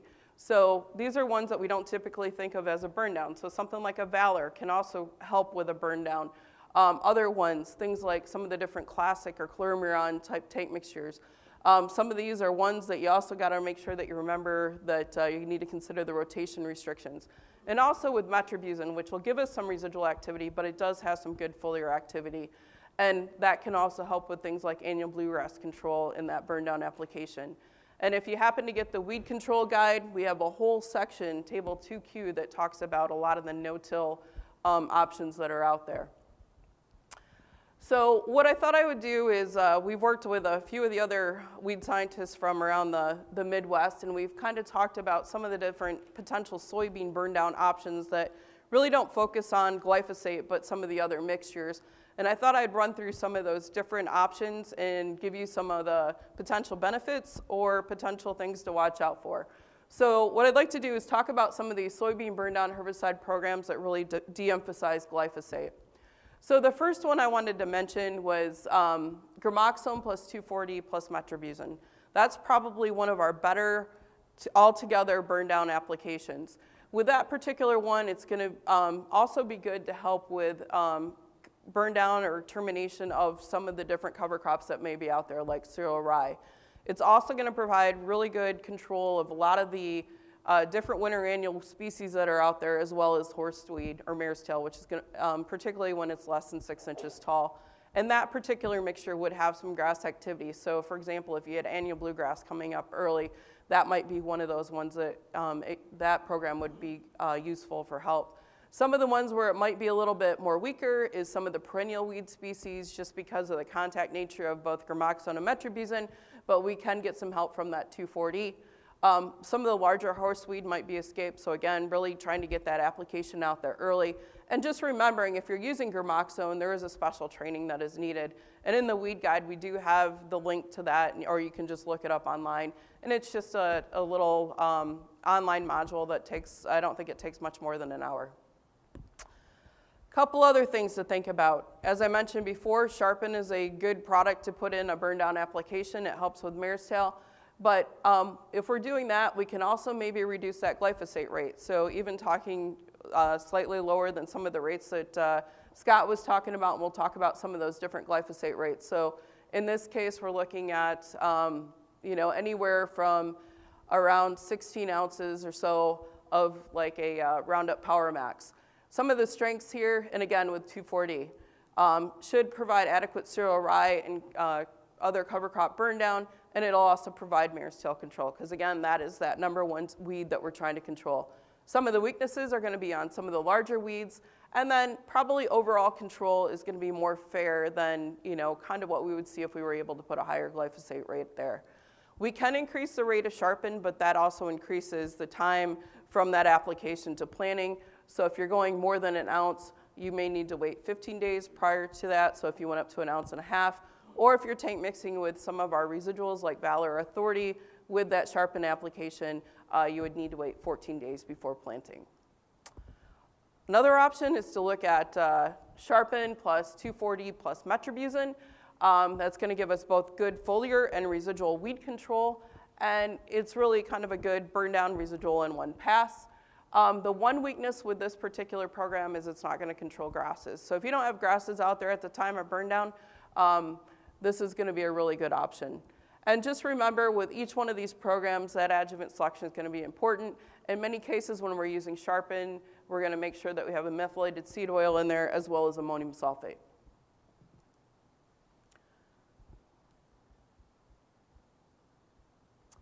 Let's see. I have to go up here, I think. Kind of got locked up here.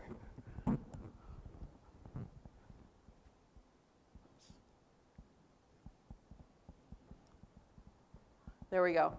Then the other options that we have that we kind of were brainstorming through that didn't really focus a lot on glyphosate. There are some ALS inhibitors out there, things like Express and Panaflex, that'll give us good control of chickweed, which is usually a problem in the spring. Including 2,4-D and metribuzin will also help with things like mare's tail. It's going to be fairly good. It's not going to be 100%, but it's going to be a fairly decent way to start out. It's not going to have any grass control with this particular mix. And then depending on the Express and Panaflex rates used, you may need to wait anywhere from 1 to 7 days prior to planting. As I mentioned before, some of those group 1 herbicides like clethodim can be included for grass control. We can include that with 2,4-D and metribuzin. Again, we might see a little bit of grass antagonism with that, but we could get some grass suppression there, especially if we have some cover crops out there, and it's going to provide some adequate broadleaf weed control. And again, those temperatures are going to be really important when that application is made. And then probably finally is looking at some 2,4-D, metribuzin, and chloromuron mixes. It's a good fit for really small weeds that are out there in the spring. The metribuzin rate should be about 6 ounces per acre. Canopy X also contains Express, so it would have chloromuron and Express, so that would improve your common chickweed control. And again, this is one of those ones that's going to be a little bit weaker on grasses. In general, a lot of times our grasses don't come up until after planting, so in some cases this is a good potential option. Some additional burn down options, depending on the soybean system that you have. For example, with Enlist E3 soybeans, higher rates of 2,4-D can be used than what we use with 2,4-D ester in some of those mixes. So if you have the Enlist E3 soybeans, you can use Enlist 1, and you would be using a higher rate, a lot of times double the rate that you would use if you were using 2,4-D ester in a regular soybeans situation. So that's at 2 pints per acre with Enlist 1. There is a premix out there that contains glyphosate. That rate that we'd be looking at is 4.75 pints per acre. That'll give you that same 2-pint rate of 2,4-D. And one of the things to always consider with a lot of these new mixes, especially if you're using the Enlist system, is before you do any mixes, it's always important to check out the enlist.com/tankmix. With any of those newer herbicides, you need to make sure that those tank mixes are labeled, and that is really to make sure that we don't reduce or that we don't increase volatility and that we don't reduce droplet size to where we might get more drift. Other options, if you're in Extend or Extend Flex beans, is obviously there's a lot of dicamba products out there that we can use that are registered. We can use Extendamax or Ingenia. There's also a premix here called Tavium that has dual in there, or S-metolachlor, so that would give you some residual grass control. With dicamba, we've also seen that it has helped a lot with giving us some residual control of mare's tail. So that's one additional benefit for using that in the burn down if you're planting Extend or Extend Flex soybeans. And very similar to the Enlist system, you also need to check for approved tank mixes when you're using any of those dicamba formulations. And that's just one of those things that are on the label. And in the weed guide, we have some very specific instructions on some of the things to consider as far as buffers and so forth for using either one of those two systems. When we start thinking about cover crops, there are some alternative options for without glyphosate. I think when we think about some of the legumes in soybeans, that's when you want to make sure that you have something that the Enlist system works well, but also we get a lot better control with some of the dicamba treatments to control some of the clovers. So again, looking at the Roundup Ready 2 Extend or Extend Flex soybeans would be a good option. From a cereal rye standpoint, really looking at things like gramoxone plus metribuzin is probably our best alternative to having glyphosate to control cereal rye. And with a lot of people trying to do some planting green, I think one of the things, if you don't have glyphosate already in your hands or know that you're going to get it, it might be important to terminate that cereal rye earlier. And one option to do that would be to do that mixture of glyphosate or gramoxone and metribuzin. So we're starting clean. The next thing we need to do is think about residual activity. So when we're talking about residual activity, we're talking about our pre-emergence herbicides or soil-applied herbicides at the time of planting. And really looking at our soil-applied herbicides as our foundation program for hard-to-control and herbicide-resistant weeds. What those pre-herbicides do is they really reduce the number of weeds that are present for the post-herbicide applications. And they also can be applied either shortly after tillage or in that burn down application. So a lot of those burn down treatments that I mentioned, we could also include some of the different residuals that are out there. And here's just an example of a burn down application without a residual or pre-herbicide. compared to one with one. And you can see there's quite a big difference in the amount of weeds that are coming up and the types of weeds that you're going to have to deal with from a post-emergent standpoint. And what I have here is some work that we did several years ago looking at the consistency of using a soil-applied or pre-emergence herbicide versus just using one application of glyphosate or two post-emergence applications, and really focusing on lamb's quarters control, because again, this is one of those weeds that we always seem to have that can be an issue, particularly when we're under drier conditions, because a lot of times things like glyphosate don't necessarily work as well. And even with the newer herbicides like dicamba or enlist in those different systems are not the most effective on lamb's quarters. So those pre's are always important. And really what we're looking at here is the consistency of control. This is looking over 64 evaluations, and you can see here our average control would be around 90%, but you can see that range goes anywhere from below 60% up to 100%, and that's with one application of glyphosate. If we use a pre-emergence herbicide that has some lamb's quarter activity, follow that up with glyphosate, you can see pretty much 100% control. And we had 100 different observations in there. Two applications, so thinking of two post applications, it's better than one, but again, it's still not as consistent as by putting down a soil applied product. And there are a lot of different pre-emergence products that work for control. Another thing to think about is if we don't have glyphosate in that post application, if we are not in an enlist system and we're not in an extend system, if we're focusing on liberty to control lamb's quarters, it's not super effective. And if we're just really focusing on some of the options that we have out there for could be used in any soybeans, that pretty much leaves us with harmony. And with some of the ALS resistance that we're seeing in lamb's quarter, it really doesn't give us a whole lot of options. So those residual herbicides are really important to make sure that we have good lamb's quarters control. We also looked at a lot of these in relation to control of some of the other weeds, like annual grasses, some of the different pigweeds, common ragweed, and eastern black nightshade. And you can see that the boxes in yellow here are much smaller, which means they are much more consistent when we had a pre-emergence herbicide down. So again, that really shows how important some of these residual programs are. And you have the sheets in front of you, and this is just an example of some of the different pre's that we have. And these are all like kind of single active ingredients. If you look at those, you can see at the top, you've got all the different products listed, the herbicide site of action. So if you know you have resistance as an issue, that's one thing to keep in mind, knowing that if you have ALS resistance, which is a group 2 herbicide, you're not going to be able to control a particular weed with that.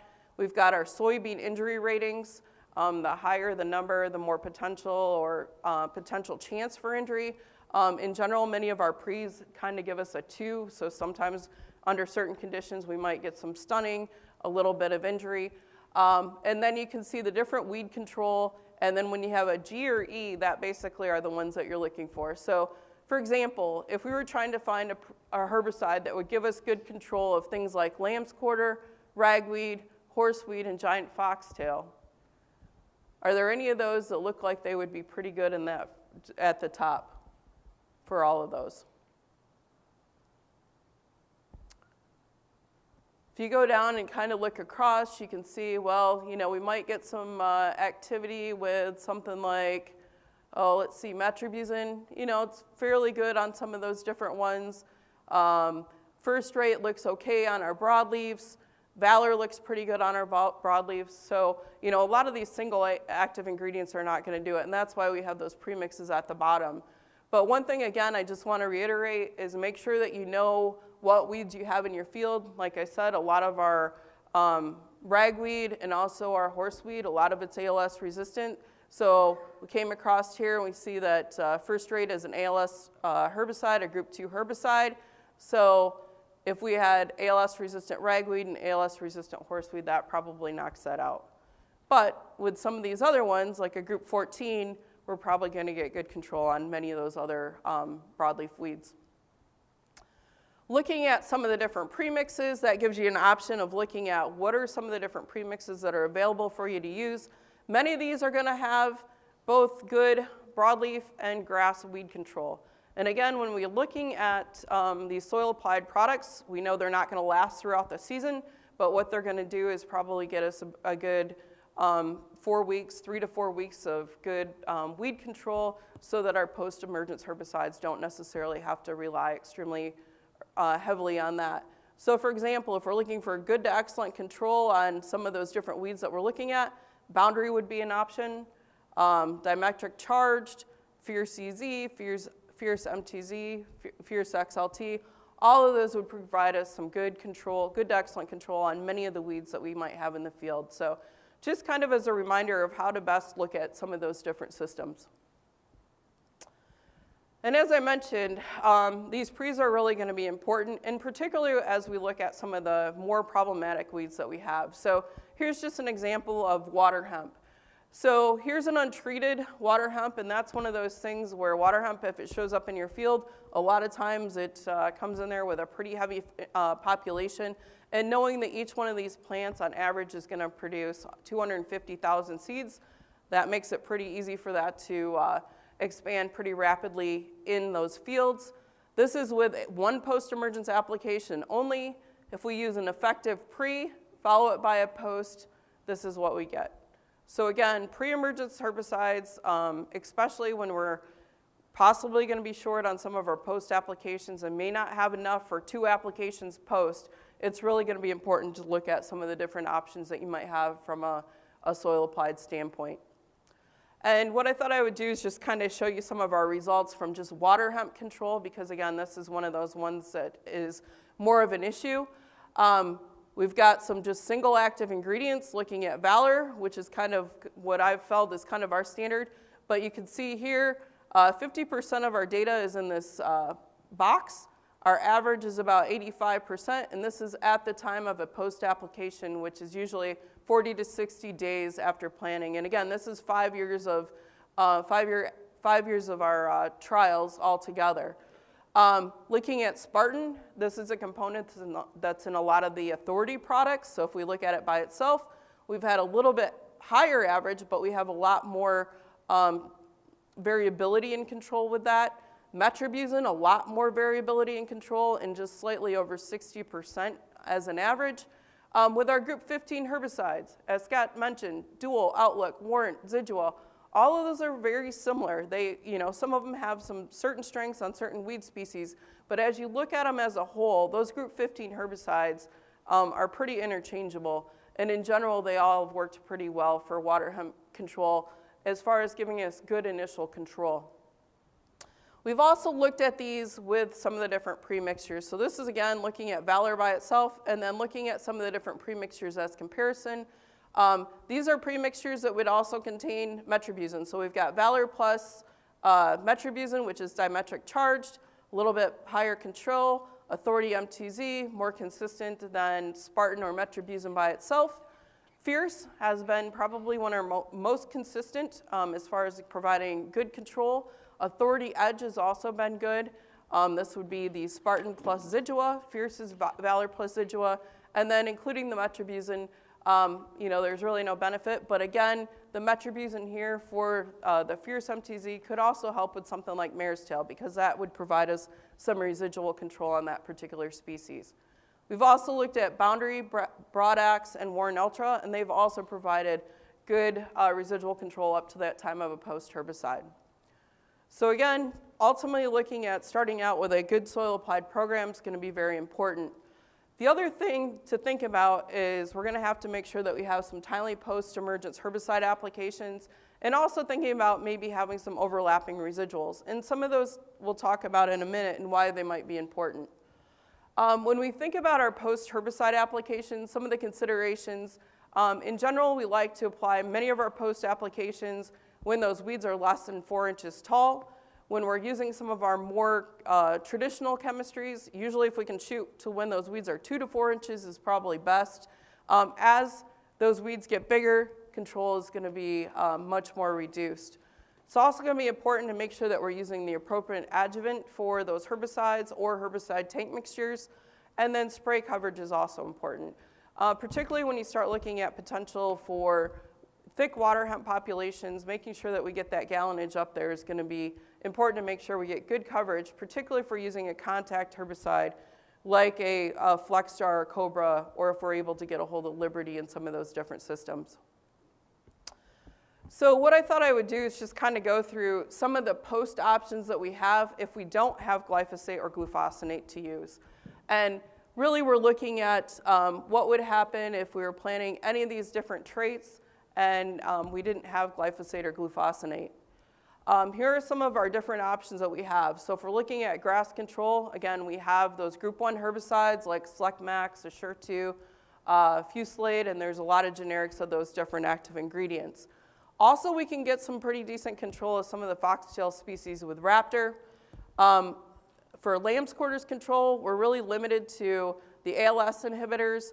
And with those, again, with the ALS resistance, it's kind of hit or miss. So it's always better to try to use a pre-emergence herbicide.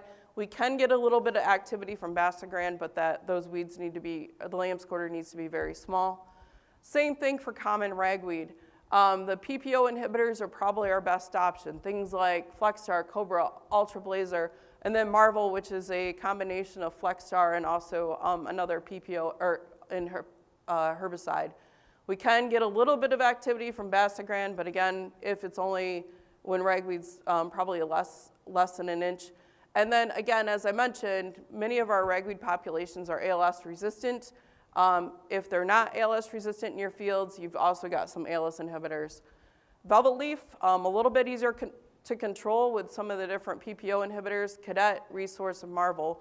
And a lot of times those can even be applied by themselves later on when we have some velvet leaf escapes, because they generally are going to provide very good control of velvet leaf even when it's larger.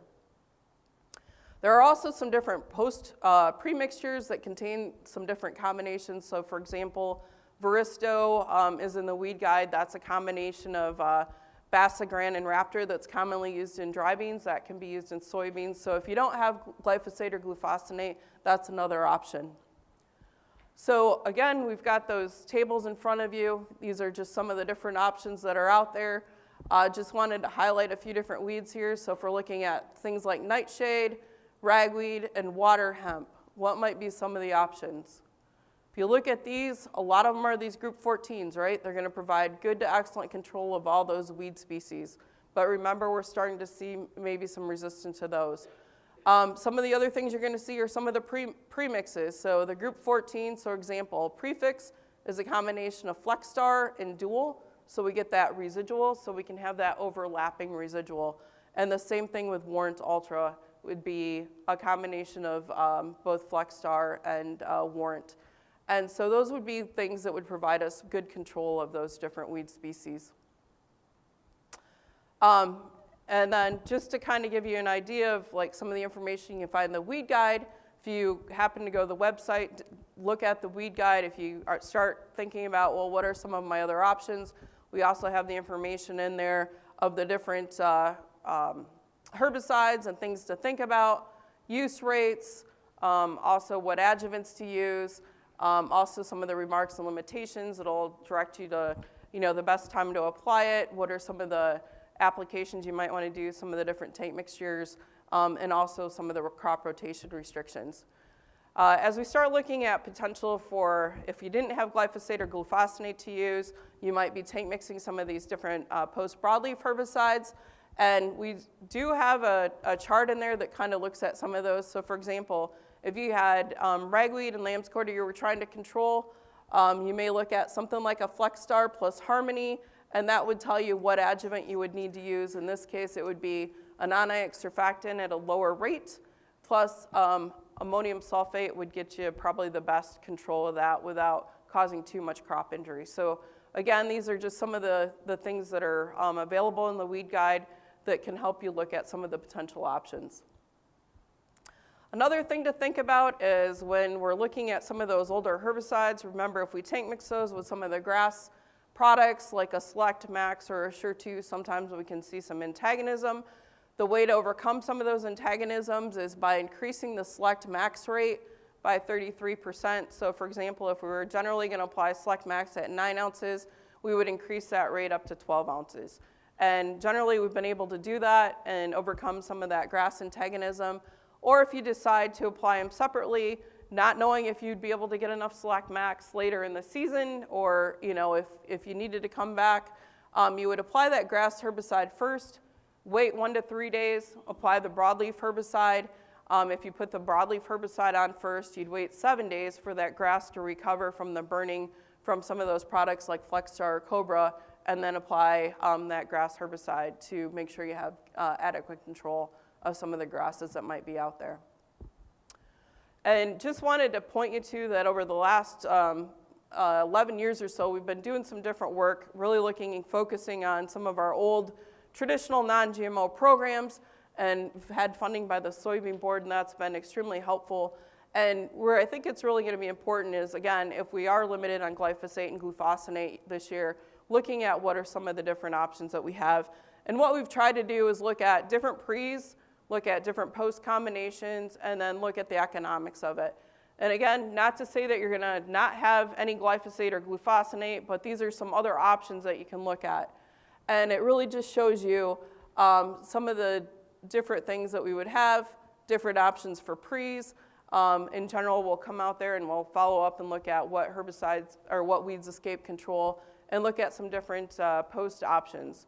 So whether it's complete pre-mixture or tank mixtures, or separating them by 2 post applications. And we've got a whole series of what weeds are controlled, the cost per acre, including application cost, yield, and then our economic returns that we figure out. And all that information can be found on our website. And generally, we're looking at about 20 to 30, or around 20 different combinations. So just some different options. And we've got these, again, for over the last 11 years that you can look at some different tank mixes of what has worked and not. And again, if you go to msuweeds.com and go to the extension point and look at the economics of weed control, you can see that for all those different combinations. So we have the last 11 years of reports that you can look at, looking at some of the different programs. Another thing to think about, again, without glyphosate or glufosinate, we've got those Enlist E3 soybeans. They're going to be, that 240, the choline salt, is going to be effective on several broadleaf weeds. We can tank mix Enlist 1 with several different products. Again, just one of those things that you need to do is check out that website for the approved tank mixtures. And again, with Enlist Dual, that might be another way that you might be able to pick up some glyphosate. For the Extend beans, again, the dicambas are going to give us some good control of many of our harder to control weeds like mare's tail, water hemp, Palmer amaranth. And as I mentioned before, we can get some residual mare's tail control, but check out those websites. Here's just kind of a comparison on water hemp, looking at some of those post options. This is 14 days after treatment. This would be Roundup, Liberty, and this is Extendamax. It is tank mixed with Roundup, but remember, because it's glyphosate resistant, that's really not helping at all. Liberty again. Enlist 1 right here, Enlist 1 plus Liberty, and we've actually seen some really good results when we've combined the two, particularly for both water hemp and mare's tail. But Enlist 1 by itself has also been pretty good. This is 21 days later, and again, that's also worked out pretty well. So this is without having a pre-down. We would then need to come back probably with another application. So again, that's why it's really important to make sure that we have a good pre. That pre followed by with one of those different post applications, we're going to get 100% control at the end of the season. And pretty much that's what we've seen here. This is looking again at 5 years of results. And at the end of the season at harvest, with any of these different residuals, following it up with an effective, whether it's Liberty, Enlist 1, or Enlist Duo, Enlist 1 plus Liberty, or any of the dicamba formulations, we're going to get pretty good control. And just kind of looking at the control you'll see with the different various broadleaf weeds from the Enlist products or the dicamba products. You can see our broadleafs are going to be good. Where we're going to have issues is with some of the different grasses. And again, a low rate of glyphosate could help control some of those. One of the other issues that we have is volunteer corn. With volunteer corn, we need to make sure that we have something in there. And many times, again, it's going to be a Select Max or an Assure 2. And this is just some volunteer corn results. One of the things we do know is when we mix these herbicides with some of the group 4 herbicides like dicamba or 2,4-D, we can see some antagonism on grasses and volunteer corn. So there are some specific guidelines to think about. One of the best ways, again, to overcome some of that antagonism is to increase that grass herbicide rate by 33%. A lot of times apply it with a crop oil and AMS. You can use AMS with Enlist 1. You cannot use AMS with any of the dicamba products. We're also seeing some antagonisms with some of the group 15 herbicides like Warrant. Again, increasing that rate will help overcome some of that antagonism, AMS and crop oil. If we're including dicamba in that mix, it's always best to apply it separately, doing the broadleaf herbicide so the dicamba plus the Warrant, and then have your grass herbicide separately, separate those by 3 days. If they are mixed together, again, increase that Select Max or Assure 2 rate, apply with a crop oil concentrate, and then limit that rate of Warrant to 2 pints per acre instead of 3 pints. One of the other things, as I mentioned, overlapping residual products. Some of our post residuals are going to help with later season grass control as well as some of the pigweed species like water hemp or palmer amaranth. Those group 15 herbicides, they all work very similar on water hemp and palmer. Things like Dual, Outlook, Warrant, Zidua. So again, have that plan in place. The plan 1, plan 2, and plan 3, you might want to look at those. If you put those in as an overlapping, putting that in with your post application, remember, these are not going to control weeds. They're just going to be out there as a kind of a layering effect later in the season. One other thing to consider, if you're going to use these and you rotate to wheat, remember there is a 4 to 4.5 month rotation restriction with any of these herbicides, so keep that in mind. We've also looked at some comparisons, having that residual in there for water hemp control. So this would be similar if you were trying to control water hemp and you didn't have Liberty and you were in a system that didn't allow for use of dicamba or 2,4-D. So Valor followed by FlexStar is here, about 80% control. When we included a group 15, whether any of those group 15s, we did see an increase in control. We also looked at that in a Liberty system and an Extend system, but since we had such good control, a little bit later planning, we didn't see the benefit there. Where we really see the benefit of some of these overlapping residuals is if we're planting early, and again, that's going to help with our different pigweed species. Now, again, they're not always needed, but if we get later season emergence due to rainfall and stuff, a lot of times that can help improve control. One other thing I do want to mention, just remind you again, is that with our herbicides, a lot of times many strategies are really relying on the group 14 herbicides if we don't have glyphosate or glyphosate. With water hemp, we have seen a couple fields in Michigan where we've seen some resistance to FlexStar or Cobra. Keep that in mind, and where that is really widespread in some of the other states.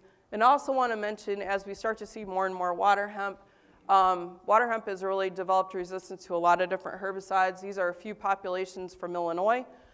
In particular, there's one here that has 4-way resistance, so resistance to the ALS inhibitors, to atrazine, to glyphosate, and also to some of those PPO inhibitors like FlexStar, Cobra. And then more recently, they've reported on a population that has 7-way resistance. In addition to ALS resistance, they're also seeing resistance to 2,4-D. They're seeing resistance to atrazine, the PPO inhibitors, also the group 15s. We're talking about overlapping. They're seeing specific resistance to some of those group 15 herbicides like Dual, the HPPD inhibitors, and more recently, dicamba. So those are just some things to keep in mind. From what I know, this is just one population in one field in Illinois, but just to show you that this weed is ever evolving and kind of keep your eyes open on some of the issues you might have with control of this weed. We do have a diagnostic clinic on campus where we do weed screening. So if you feel like you have some issues with the resistance and you want to get those tested, the Michigan Soybean Committee has been really good over the years to provide assistance for you guys to get those weeds tested.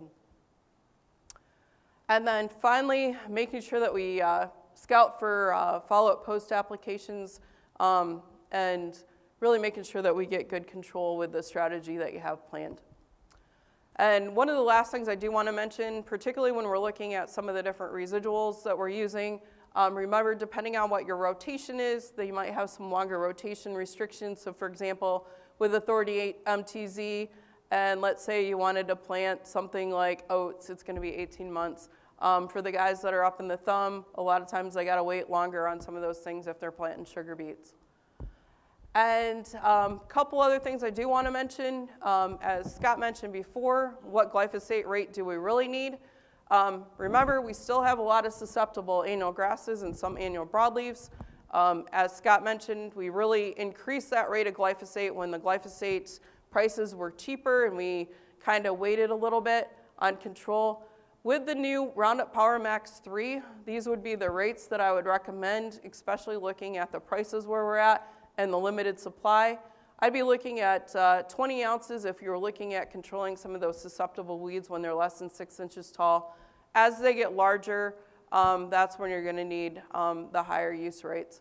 So remember, it was just probably 5 years ago that we switched from that 22 ounce rate up to the 32 ounce rate. And a lot of that had to do with price of glyphosate. So again, we can reduce some of those rates as we're looking at a limited supply and increases in cost.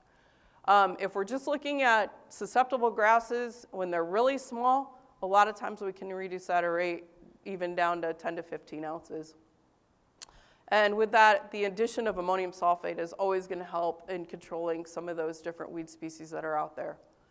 Other things to consider, making sure that you're optimizing your adjuvants, particularly if you do have Liberty that you're using or Roundup, make sure that you include ammonium sulfate. Also with some of the alternatives, herbicides that you're using, make sure you have the correct adjuvants for those different products. And then optimizing those sprayer parameters, whether it's nozzles, the volume, making sure that we're getting good coverage out there, pressure and speed. And then one of the other things to think about, in some cases it might be beneficial to separate out some of those applications, particularly when we're looking at lower rates. So over the last several years, we've seen a lot of glyphosate and glufosinate put on together. What we typically see with some of the lower rates, if we're lowering our rate of glyphosate or even looking at maybe a little bit lower rate of glufosinate, a lot of times what we see is some grass antagonisms. If you separate those two applications, you're going to be better off in controlling the weeds that are going to be susceptible to both glyphosate and glufosinate. And as I mentioned before, some of the different group 1 herbicides where we can see some antagonism on grass species.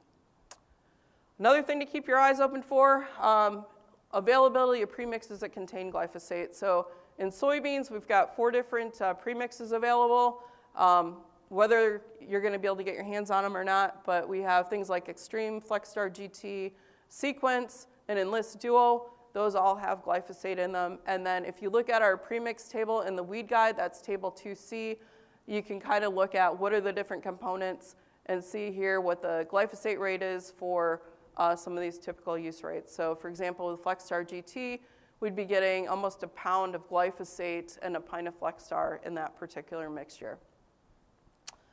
So finally, always follow the label, and just a few take-home messages. Make sure you're prepared with a comprehensive weed management plan. Also consider a lot of those potential for herbicide-resistant weed problems. Look for alternatives, keeping in mind that really there's several sources of information, and the weed guide's one of those. Those soil-applied herbicides are going to be really important to make sure we're not putting a lot of pressure on those post-herbicide applications where we really rely on glyphosate or glufosinate.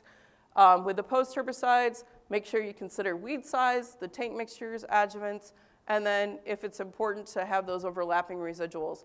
When we start looking at water hemp control, that's one of those places where that could be very beneficial. And also making sure that we're scouting prior to and after post of our post-herbicide applications. Again, you can purchase the weed guides, or you can just go to our website, msgweeds.com, and click on the 2022 weed control guide. And we've got the weed guide up there so you can look at some of the changes or some of the different options that are up there. So with that, we've got some time for questions, I think. Yes. Yeah.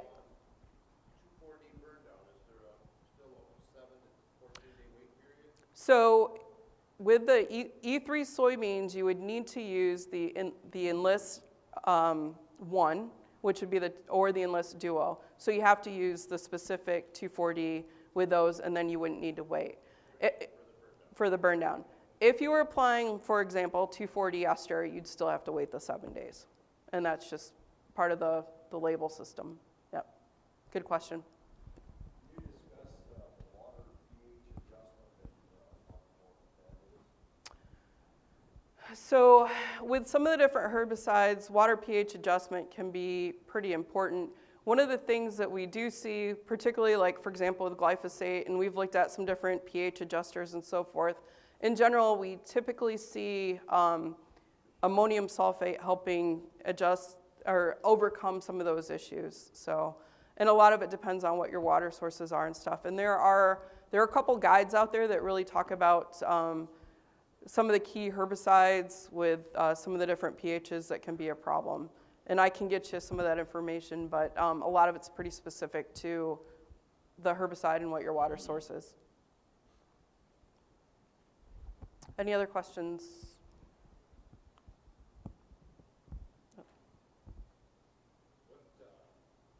what effect do you think, based on short supply of herbicides, planting they have?